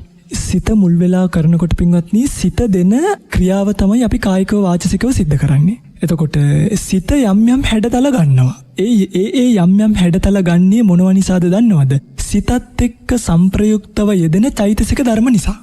එතකොට දැන් මේ ওই පිංගුතුල්ලට කියලා දෙන්නේ සිත් ගැනද චෛතසික ගැනද? චෛතසික ගැනයි. චෛතසික ගැන කියලා දෙනකොට කුක්කුච්චිය කියන්නේ චෛතසිකයක්. ඔන්න බලන්න වරුණයි වෙනදී. දැන් මොකද වෙන්නේ? ඔන්න අපි කවුරු හරි අපිට අම්මලා තාත්තලා ගොඩක් උදව් කරනවනේ පොඩි කාලේ ඉඳන්. ගොඩාක් උදව් කරන අම්මලා තාත්තලාට අපිට ලොකු වෙනකොට අපිට හිතෙනවා අම්මා මැරුණට හරි තාත්තා මැරුණට හරි පස්සේ අනේ ඉතින් අපේ අම්මලා පව් අපිට කොච්චර අපිට උදව් කරන්න අවස්ථාව තියෙද්දි අපි අපේ අම්මට උදව් කරේ නැද්ද? දැන් මේ එන්නේ මොන වේශයෙන්ද? නිකන් අම්මා ගැන කරුණාවක් වගේ නේද එන්නේ නිකන් මුල මතක් වෙන දයාව කරුණ අනුකම්පාව හැබැයි මේ එන්න මොකක්ද තමන්ගේ දෙමව්පියන්ට සැලකුවේ නෑ කියන පසුතැවීම තමයි අර කරුණාවේශයෙන් එන්නේ. එතකොට වරුණයි අර ක්‍රියාවෙන් ඔක්කොම වෙන්නේ මේ චෛතසිකය දෙන හැඩතලය. කියන්නේ මෙන්න මේ කුක්කුච්චිය කියන චෛතසිකය තමයි එතනදි ප්‍රබල වෙන්නේ. තව චෛතසික යෙදෙනවා. එතකොට මේ කුක්කුච්චිය කියන චෛතසිකයේ නිසා තමයි චේතනාව සකස් වෙන්නේ. එතකොට තීනය මිද්දය කියන තැනදී දෙක වෙනස් වෙලා වෙන වෙනම හඳුන්වන්නේ අපේ හඳුරන්නේ. ඔව් ඒ කියන්නේ තීනයේ ස්වභාවය තමයි දැන් තීනය කියන කෙනා අපි හිතමුකෝ තීනය කියන්නේ A කියන පුරුෂයා මිද්දේ කියන්නේ B කියන පුරුෂයා කියලා AB කියලා ගමුකෝ. එතකොට A කියන කෙනා කරන්නේ කාවද දන්නවද එයා අල්ලගන්නේ. එයා කෙලින්ම හිතටම බලපෑම් කරනවා. ඒ කියන්නේ උපදින ප්‍රසාදයටම බලපෑමයි කරන්නේ. මූලයටම.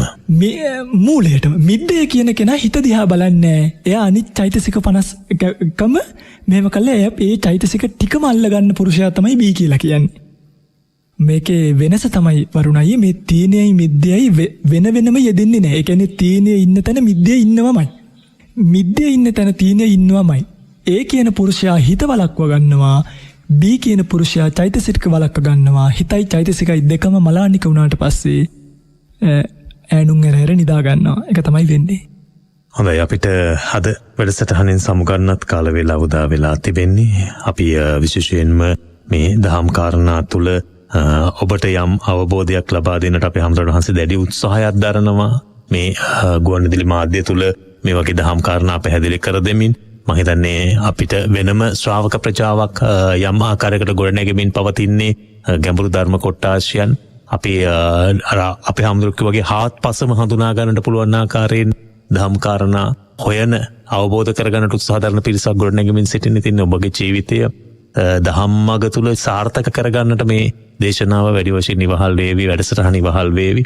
ඒ නිසා අද දවස තුලදී උතුම් වාග්ය හිමි කර දෙන්නට සුපුරුදු විදිහටම ඉරිදා සිටින තසපුව තුල කටයුතු කරපු පදවි ශ්‍රීපුර ලස්සනගම වනසේනාසන අධිකාරී අභිධර්ම විශාරද ත්‍රිපිටකාචාර්ය කම්මට්ටානාචාර්ය පූජනීය කිරුළපන ධම්මවිචය අපේ හාමුදුරන් වහන්සේට මේ උතුම් වූ ධර්ම කොටාශය තවත් බොහොම අපේ හිතට තදින් දැනෙන ආකාරයට සමීප කරවන්නට ශක්තිය ධෛර්යය ලැබේවා. ඒ තුල උන්වහන්සේත් අපේක්ෂා කරන්නේ ධර්ම අවබෝධය කරා යන පිරිස වැඩි වශයෙන් වර්ධනය කිරීමයි. ඉතින් ඒ උතුම් වූ උන්වහන්සේගේ චේතනාව සඵල කරගන්නට මේ මාධ්‍ය ඇසුරේ ගොඩනැගෙන පිරිස තුල ධර්ම ඥානය තවදුරටත් වැඩි දියුණු කරන්නට උන්වහන්සේ කරන්නා කටයුතු තුල අපි ප්‍රතිඵලය ලබන්න නම් අපිම හික්මෙන්න ඕන අපිම ධර්මයට බැස ගන්නට ඕන.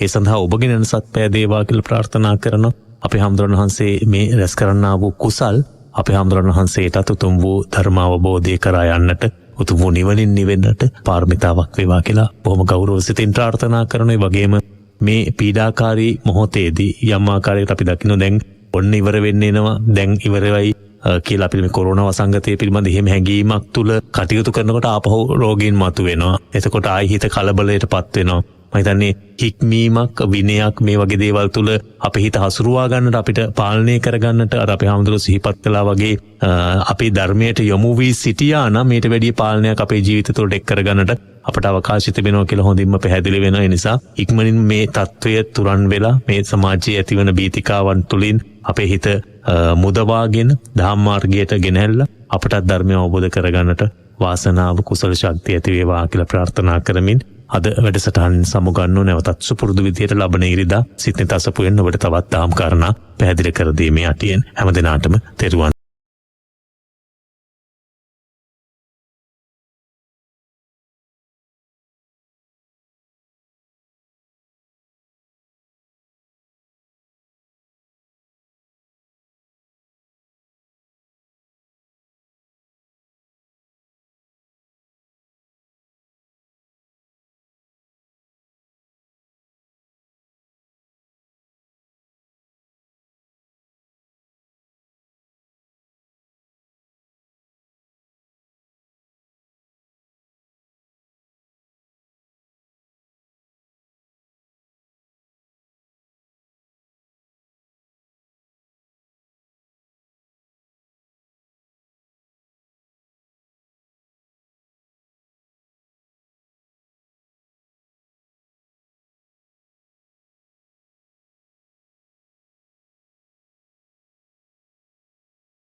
සඳරනේ අඳුර මකා පුනරාගමනය කළ මැනවි පුනරාලෝකය දෙනු මැනවි බුදුනේ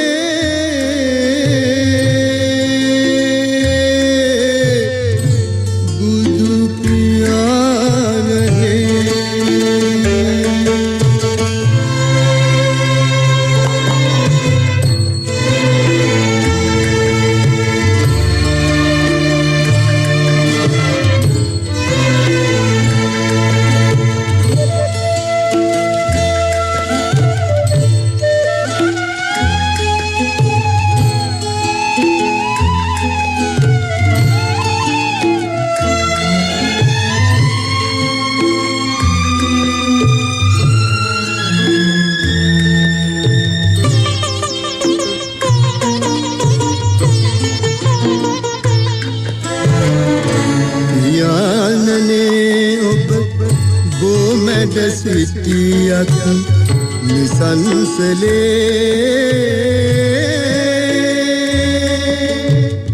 ඔබ සෙවනල්ලි දුසිරිත් දැඩිවෙයි නිරන්තරේ බැතියෙන් සපිරුණු ඔබගේ ලෝකය නොදහම මැද මියදී අවසානය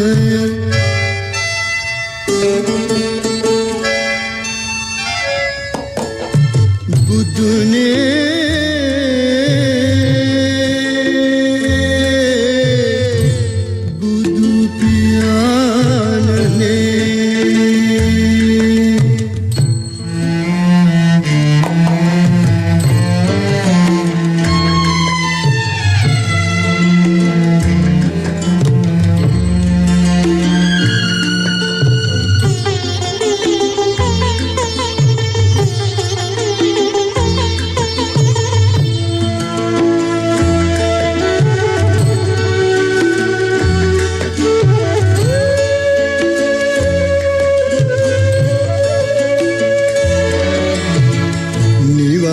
පුරේ සිට අදිසි වෙසින් වැඩම කරන්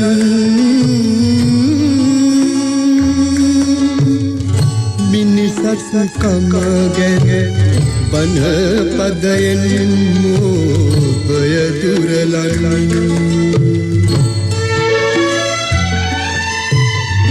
ඔබ දුටු නිර්මල දහමියතීතය අඩමිතු ජන අතර අනාතය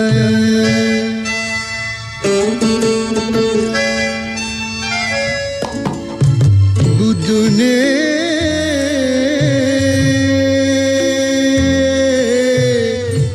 බුදු පියාණනේ මනුසත් සඳරනේ අඳුර මකා පුනරාගමනය කළ මැනවි පුනරාලෝකය දෙනු මැනවි බුදුනේ